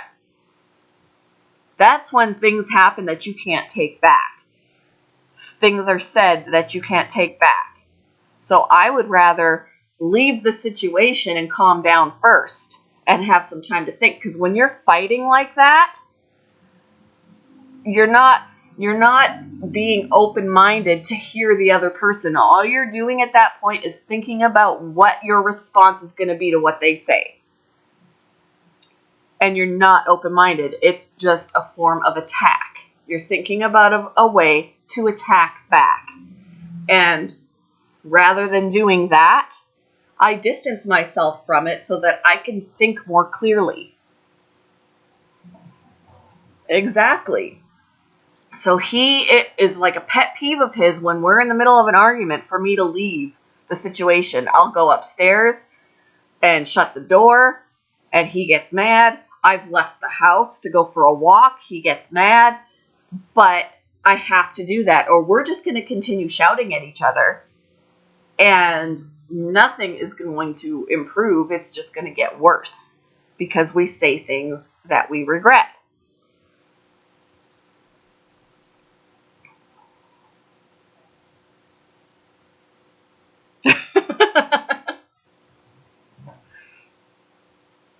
Yep, it becomes retaliation.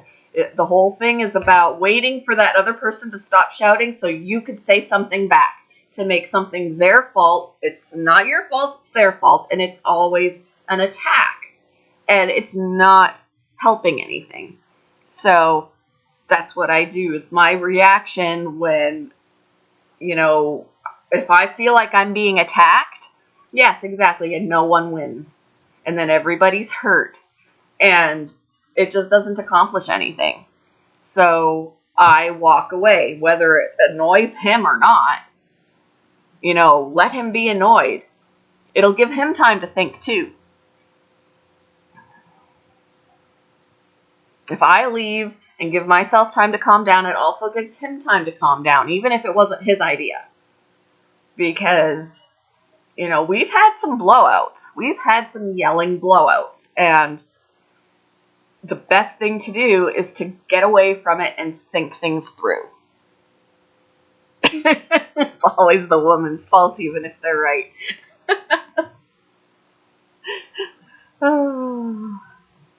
And then you always want to do your very best to resolve the situation before you go to sleep at night.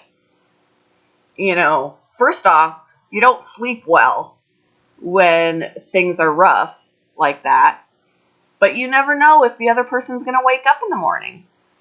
Tomorrow is never promised, and you don't want the last thing you say to somebody to be something negative. So it's always best to try and work that out, at least enough that you can remember why you love the person. I was always told, when you're fighting, hold their hand. And I was like, I can't do that. I'll rip his hand right off his arm when I'm angry. If I hold his hand, I'm ripping it right off his arm. But, there's truth to that. So, the biggest thing that bugs me is if we don't get anything resolved before it's time for bed. I sit there in bed and fume while he's laying next to me snoring. I'm like, why can he sleep during this? I'm like all up and awake and oh my goodness, fuming every time he snores. I'm like, how can he sleep? There's a part of me that wants to beat him with a pillow. Wake up! I'm awake and angry. You need to be awake and angry.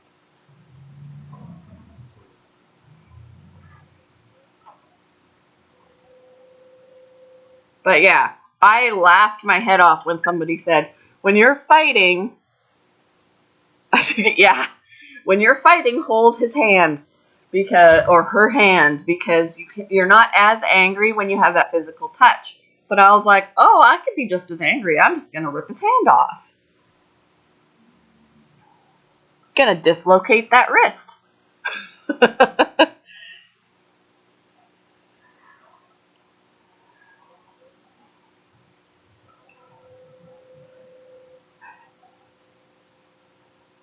Tim's dancing.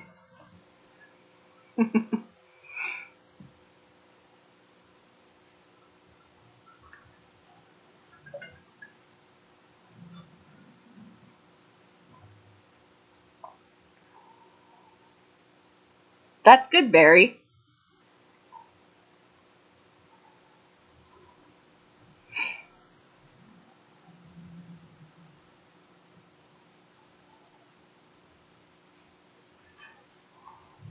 Very, very good, because you don't want to take your anger out on people who don't deserve it. You don't even want to take your anger out on people who do deserve it, because half the time that's what they want. If someone did something to make you angry, more often than not, when you're hanging on to that anger, it's hurting you more than it's hurting them. They could care less.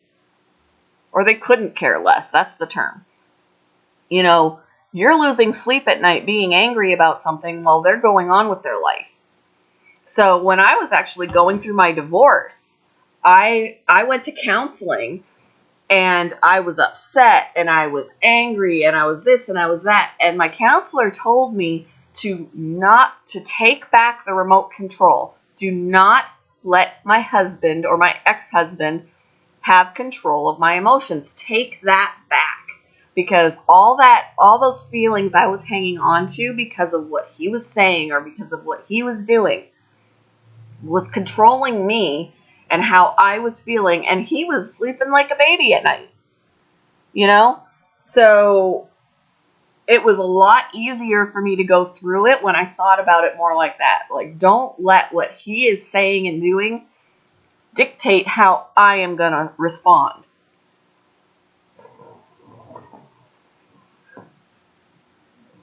Sometimes you teach them more of a lesson by reacting positively and taking the higher road than sinking to their level and lashing back.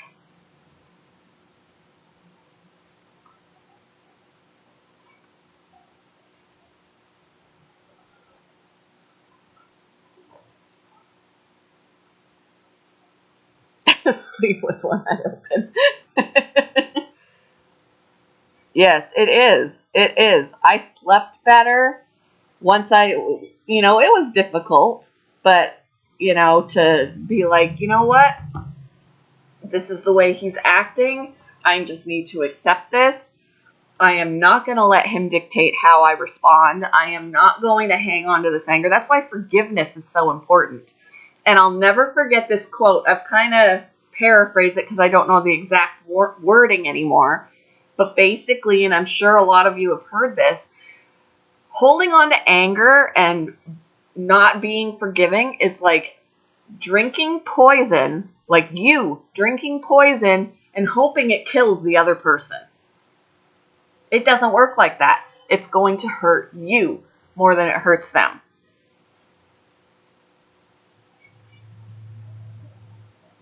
So that's why it's really important for not to hang on to that anger and to forgive people, even if they don't deserve it. Even if they don't deserve it. Even if you're never going to trust them again. Forgive them of that. It's for your benefit, not for them.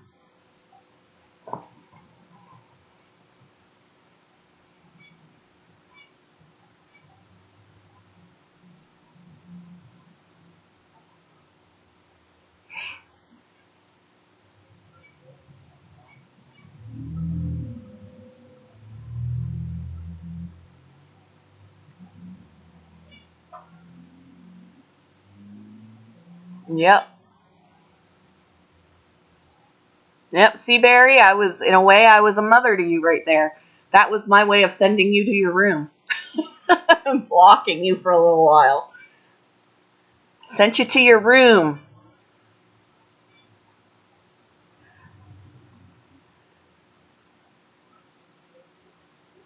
Yep, the rest's up to God. It's between them and God after you let it go. Exactly.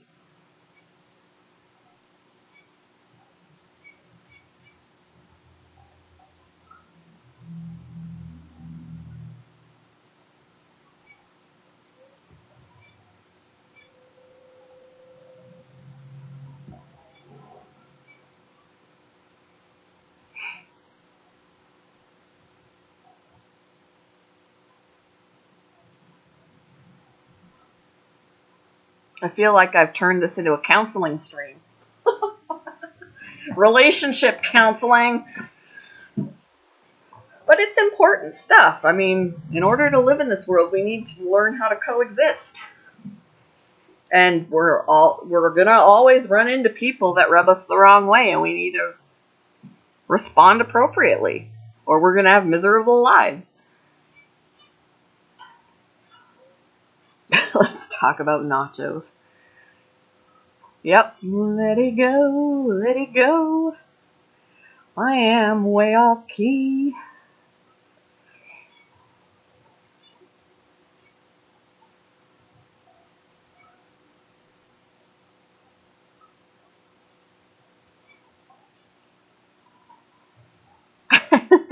You're very welcome, Misha. Yeah. We all need to hold hands and smile and sing Kumbaya. I actually really like that song.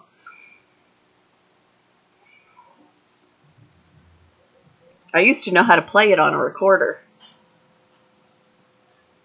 Actually, I still know how to play it on a recorder. My son knew where his was that he got from school.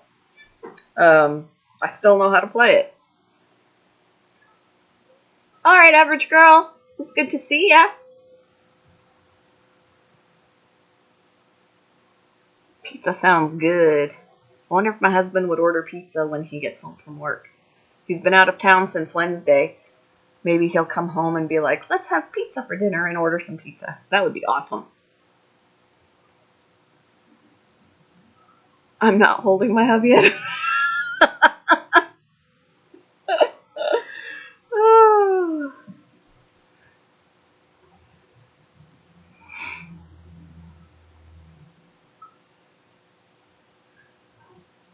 Yeah, mine needs to be cleaned some too. All the dog and rabbit, all the hair from the animals, feathers, poop on the floor from Remy while he sits here next to me.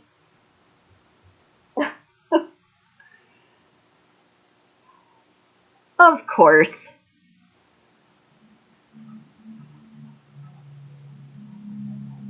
Of course, if I wanted to hire somebody to come into my house to clean it, I'd feel like I have to, that typical thing where I have to clean it up first because I don't want to be embarrassed. I gotta clean my house before the cleaning lady comes. I love him to bits when he's asleep, right? Don't they look so sweet and innocent when they're sleeping? And I don't mean kids. Yes, kids too, but husbands. Why does it stink, Barry? You need to clean. There's diamond painting drills over the floor. Yep, I've had that too. Right? I swear, if I put a pillow over my husband's face when he was snoring, he'd suck it right in.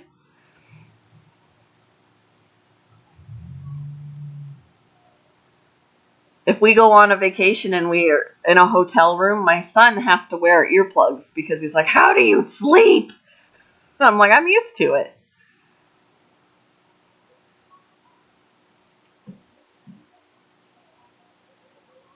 Oh, geez, Barry. Well, eventually, last night, it's supposed to dissipate.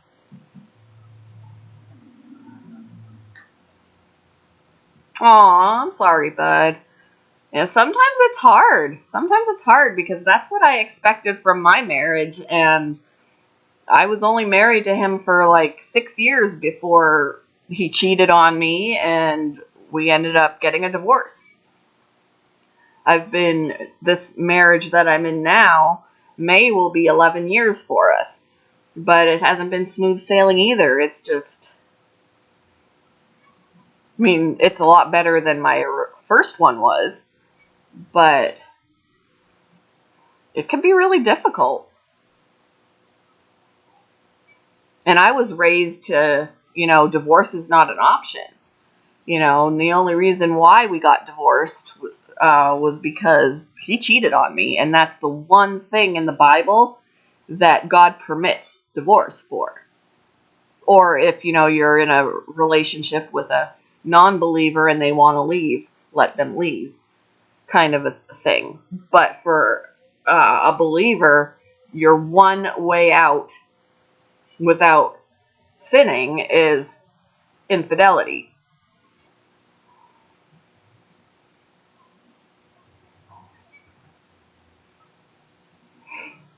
Yes, marriage can be awful. And I didn't take my mom seriously before I got married, but she told me there are going to be days when you're going to wonder why you married him. And you know what? She's not wrong. There are days that I'm like, what did I see in you when I'm angry? Like, what? My goodness. I could smack you right now. But when you're not all up in your feelings like that and angry, that's what keeps the relationship going, is remembering why you got together in the first place.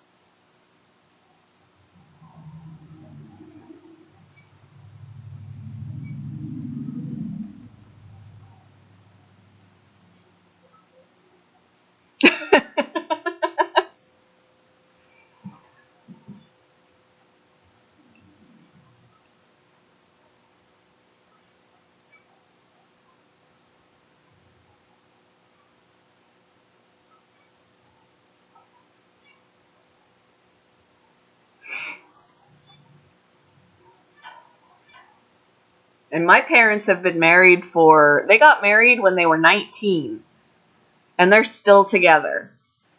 And I've seen their fights. I've seen them fight. And they used to show affection in front of me and I'd be like, ew, and they're like, they were saying to me, I hope you do this in front of your kids. That lets your kids know.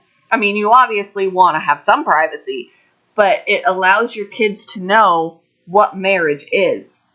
see the good and the bad. I mean, you don't want to have knockdown, drag-out fights in front of them and swear in front of them and all of that. But to have disagreements in front of them, they need to know what marriage is. You know, that it's not all smooth sailing. You know, there's going to be ups and downs, and the only way they're going to know how to be in a marriage is to see it displayed for them too.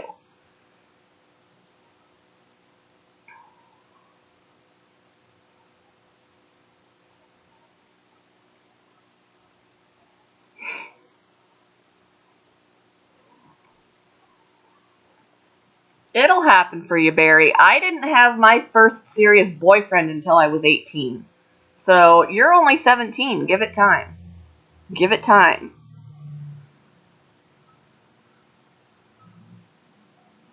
I went out to a movie with a guy when I was 15. Just one movie. But I didn't have a serious boyfriend until I was 18.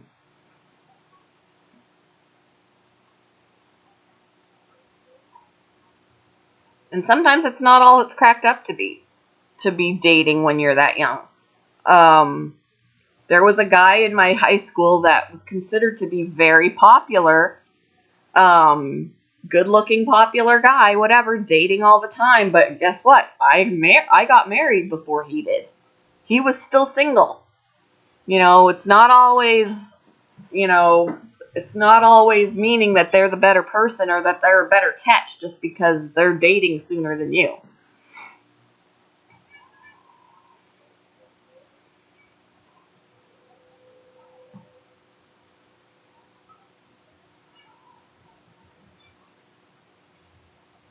Oh, wow.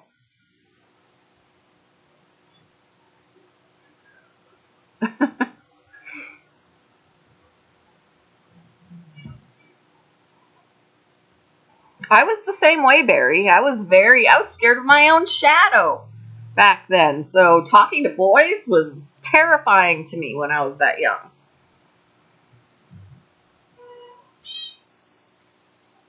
It'll change for you.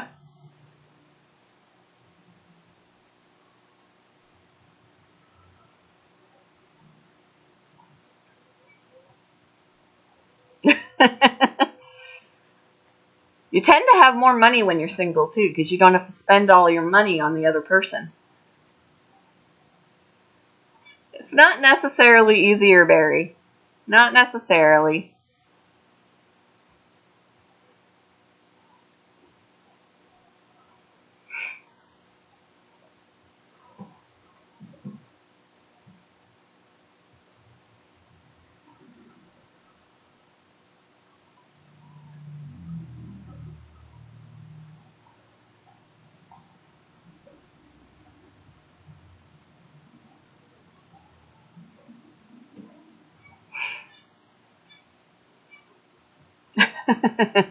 See, though, Stefan, it's not nagging. It can't be nagging if the person listens to them the first time. My stepkids used to get annoyed with me. Stop telling me that. Just be quiet about it. And I'm like, I wouldn't have to keep telling you to do this if you would do it the first time. I can't nag if what I say, do this, if it's done, I can't say anything more, right? Same with a wife and a husband. If I want my husband to get something done and he doesn't do it, he's going to keep hearing about it until he gets it done. But if he got it done right away, he wouldn't hear about it again. That's how I look at it.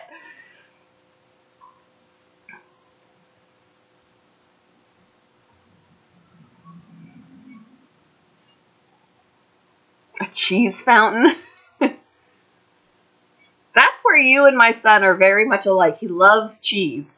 He's got a shirt that says something about the Cheese King, but he's also got like a button, one of those pin buttons that says "Eat cheese or die."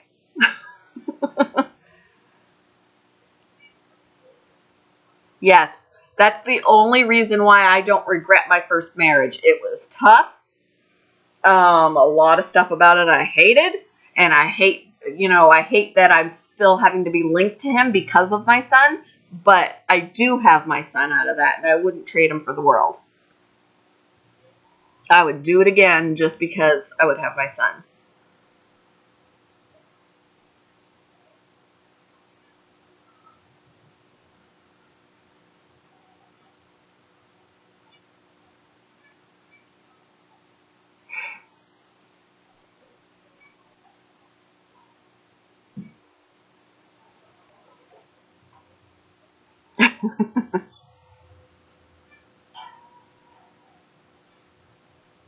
Wow, it's 4 o'clock and I have not eaten a thing today. I've had 2 cups of coffee. I have not eaten a thing. I'm awful. I should at least go and grab a banana. Give me a sec, guys. I'm gonna grab a banana.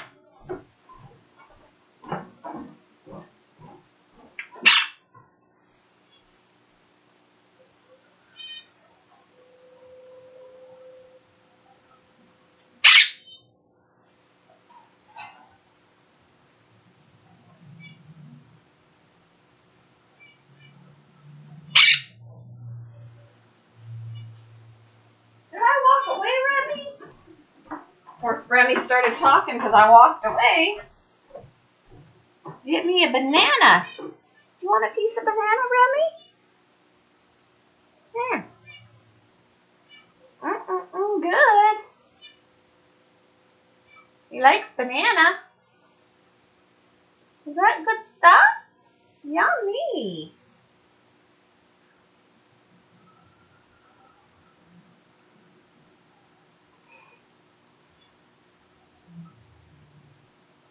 Oh, Remy likes himself some banana. I wish you'd take it from me so I don't have to hold it. You dropped it now.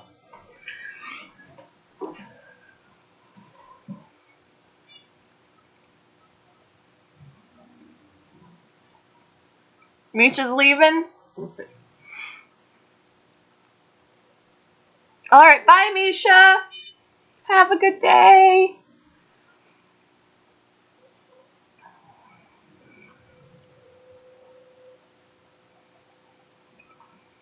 Oh, yeah, sometimes that happens. I feel like the person's true character doesn't come out until, you're together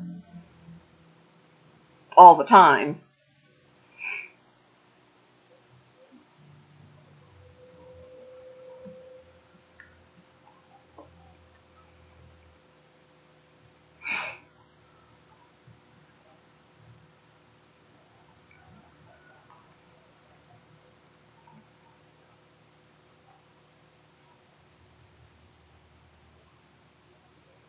I'm not giving you any of my...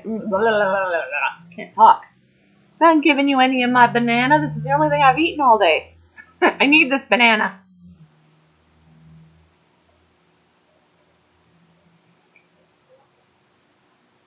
A chili dog berry?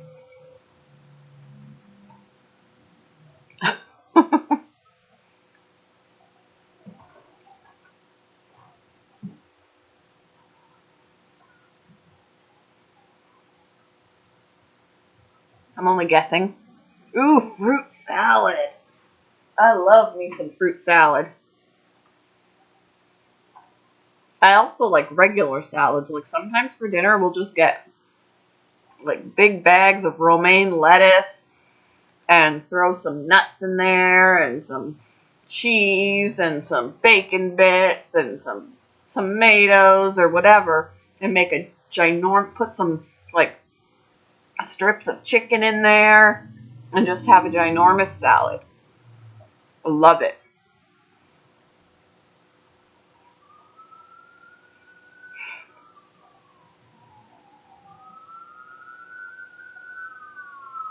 I didn't do it. It wasn't me. Oh, that was an ambulance. Still wasn't me.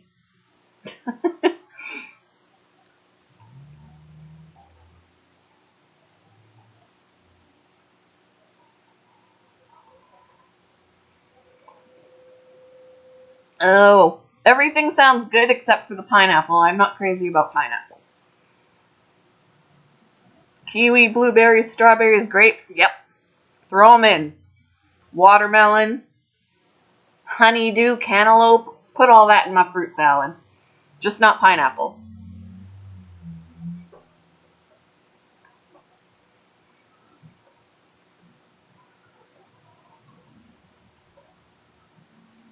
No honeydew. Ugh.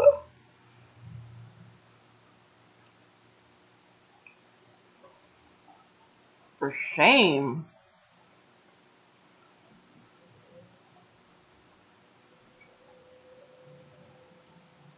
I love honeydew.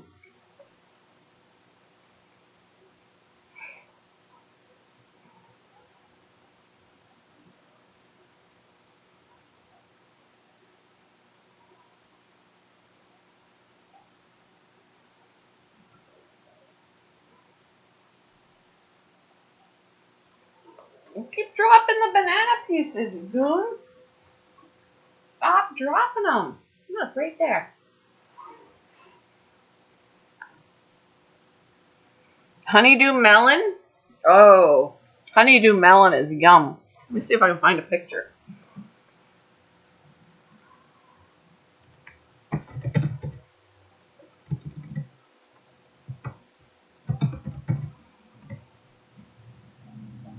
Honeydew. Alright, here is a picture of honeydew.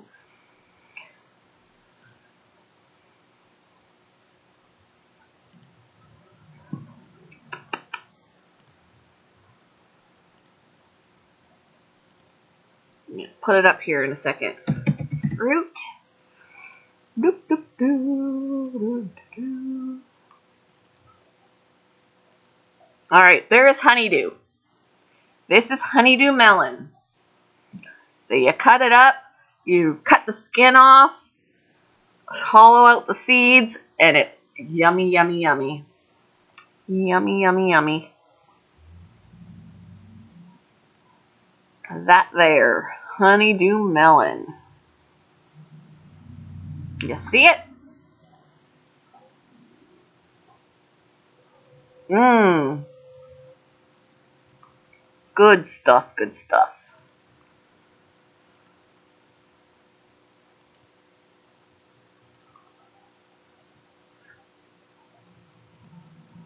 Yum, yum, yum.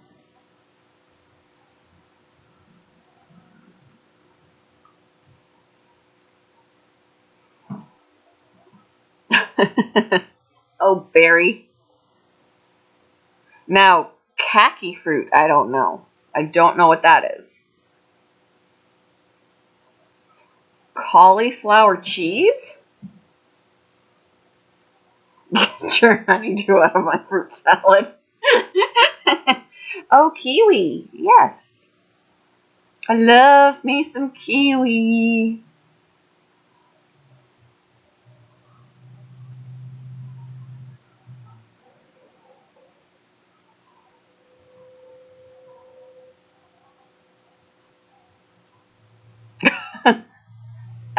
I'm not sure what. Yeah, cauliflower cheese. Let's see.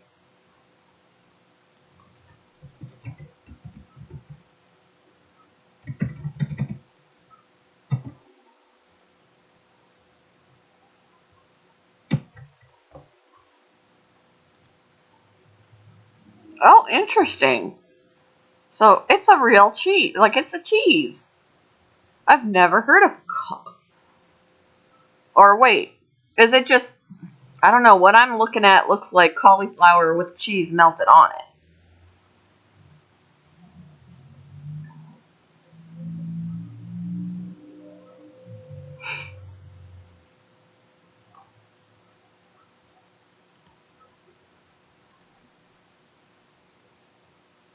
Okay, so it's not an actual cheese. It's just cauliflower with cheese melted on it. Gotcha, gotcha. I'm not a fan of cauliflower, but I like broccoli.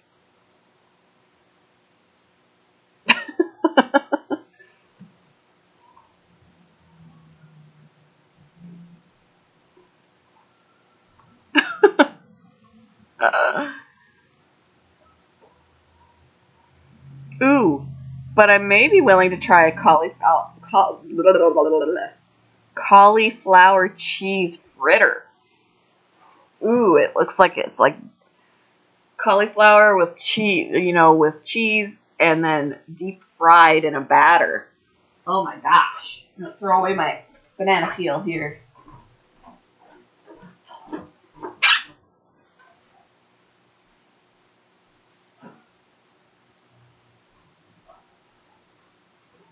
Did I walk away again? Huh? Did I walk away again? You don't like when I do that, huh?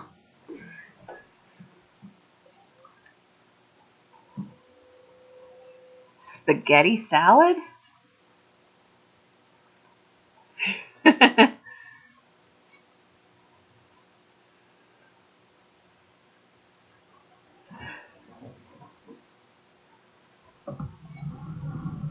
I don't think I've had I've had spaghetti, not a spaghetti salad. How do you do a spaghetti salad?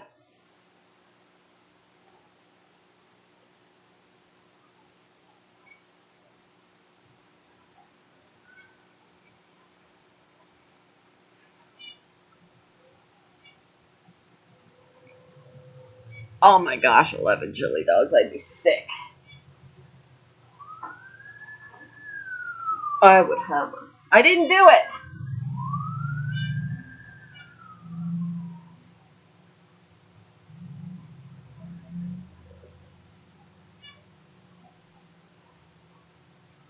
Huh. My sister has made spaghetti with like spaghetti squash rather than the pasta.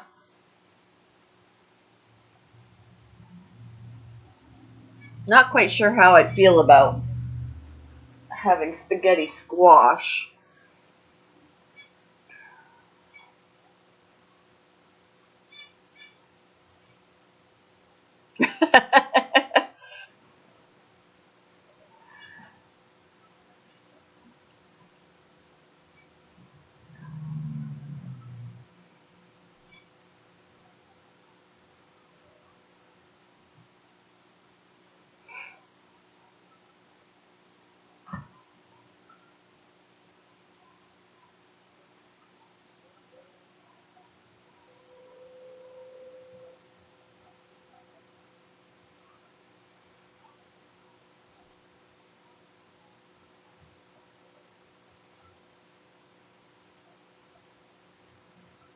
Do you want to see how many you could eat? Now, the only time that my son did anything like that where he ate a bunch of something was when he was in a donut hole eating contest.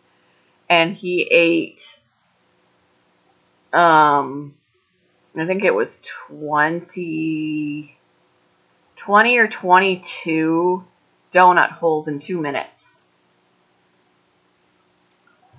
I was like, oh my gosh. And he was fine. They gave bottles of water that, you can help get the swallow. You can help swallow your donut holes with the water. But if you go through the water too fast, I could tell when he got through his water that he was having more difficulty swallowing because his mouth was so dry.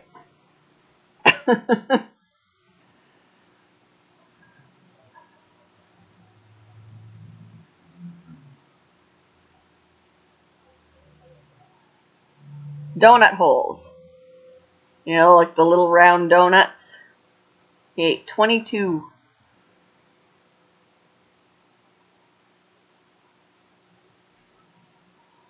I wouldn't be able to do it.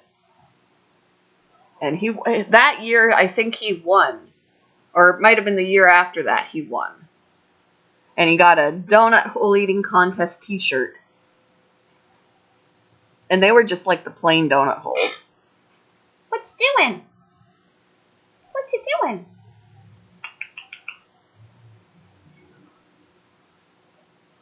Ooh, donuts with jam?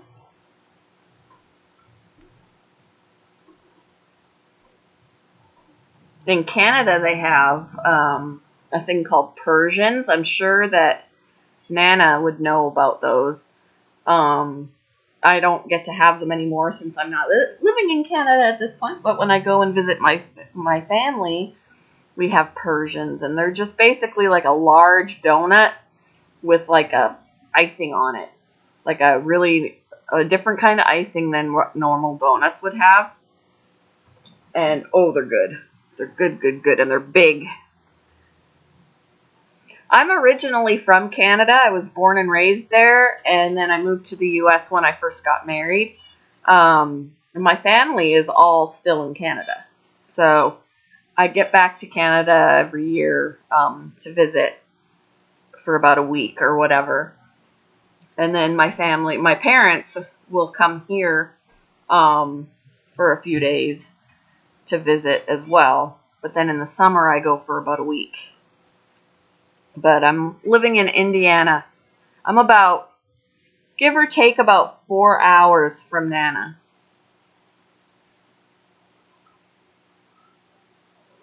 She's in Canada, but it's not a far drive to cross the border to where she is.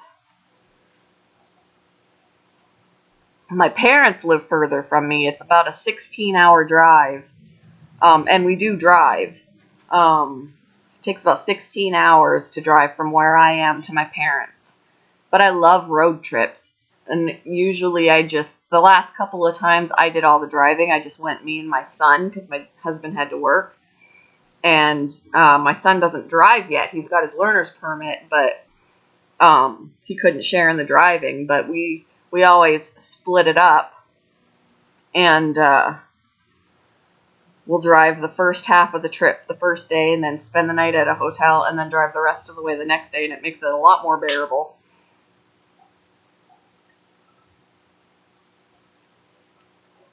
Me? Why, Barry? And of course the scenery when you're driving through Canada is beautiful. Rub Remy for you? I can do that. Hi, Rems. Hi, Rems. How are you doing, buddy?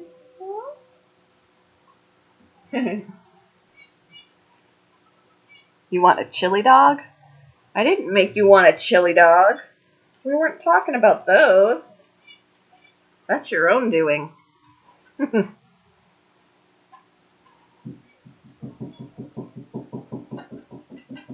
dog is scratching herself and knocking on the floor. You hear that? That's the dog. Bella, you knocking on the floor.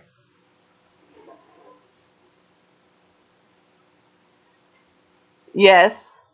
Chili can give you heartburn and gas.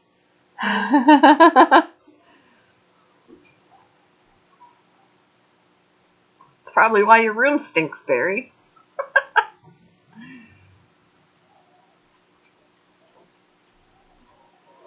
Remy's a good birdie. Yes, he is. Every time I talk to him, he's like cocking his head. Turns it to the side and he's listening. Are you listening to me, huh? What you doing? Huh? What you doing? Oh, you bobbing your head? Yeah. That's a good boy. A nice sunny day today, finally. It was gray the last couple days when all we were getting was snow.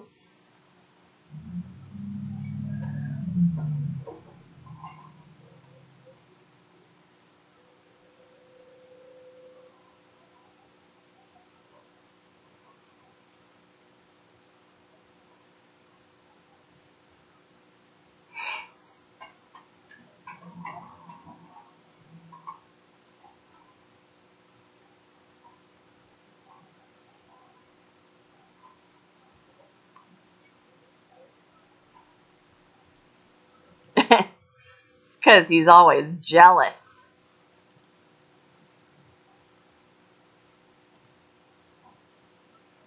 He hates when I'm talking, or even when I was doing dishes earlier, I was running the water and it was a noise that, was competing for his attention. I was doing something else other than paying attention to him, so he'll squawk. Well, my husband's home and he's in the kitchen and Remy's squawking. My husband will walk over to the cage and goes, "Is that necessary?" "That's not necessary. Why are you being so loud?"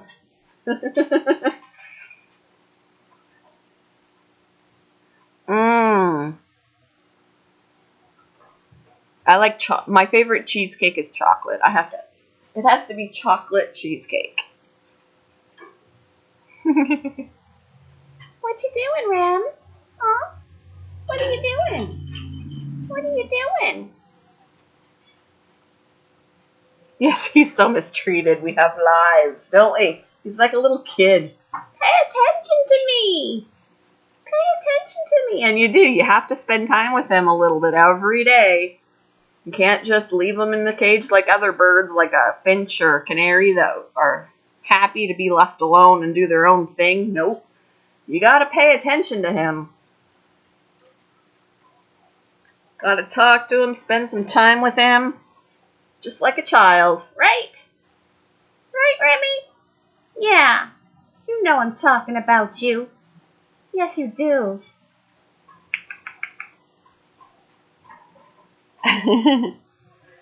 No more rotten than you are, Barry.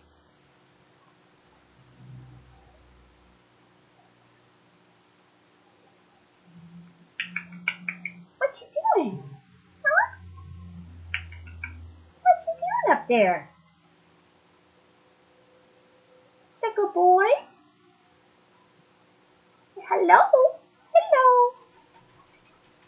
Hello?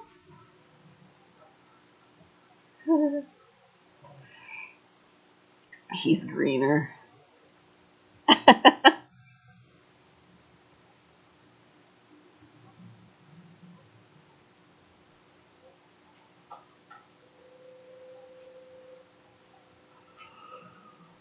Oh, man.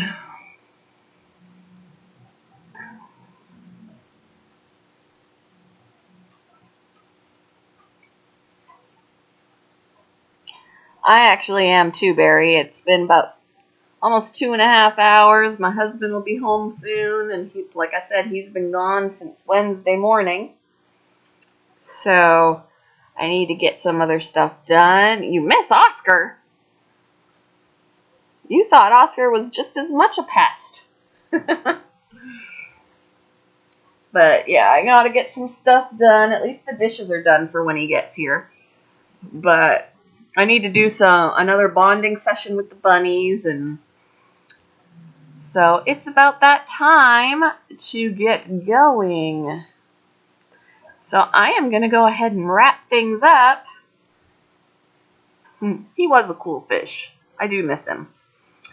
But yeah, I will see you guys later.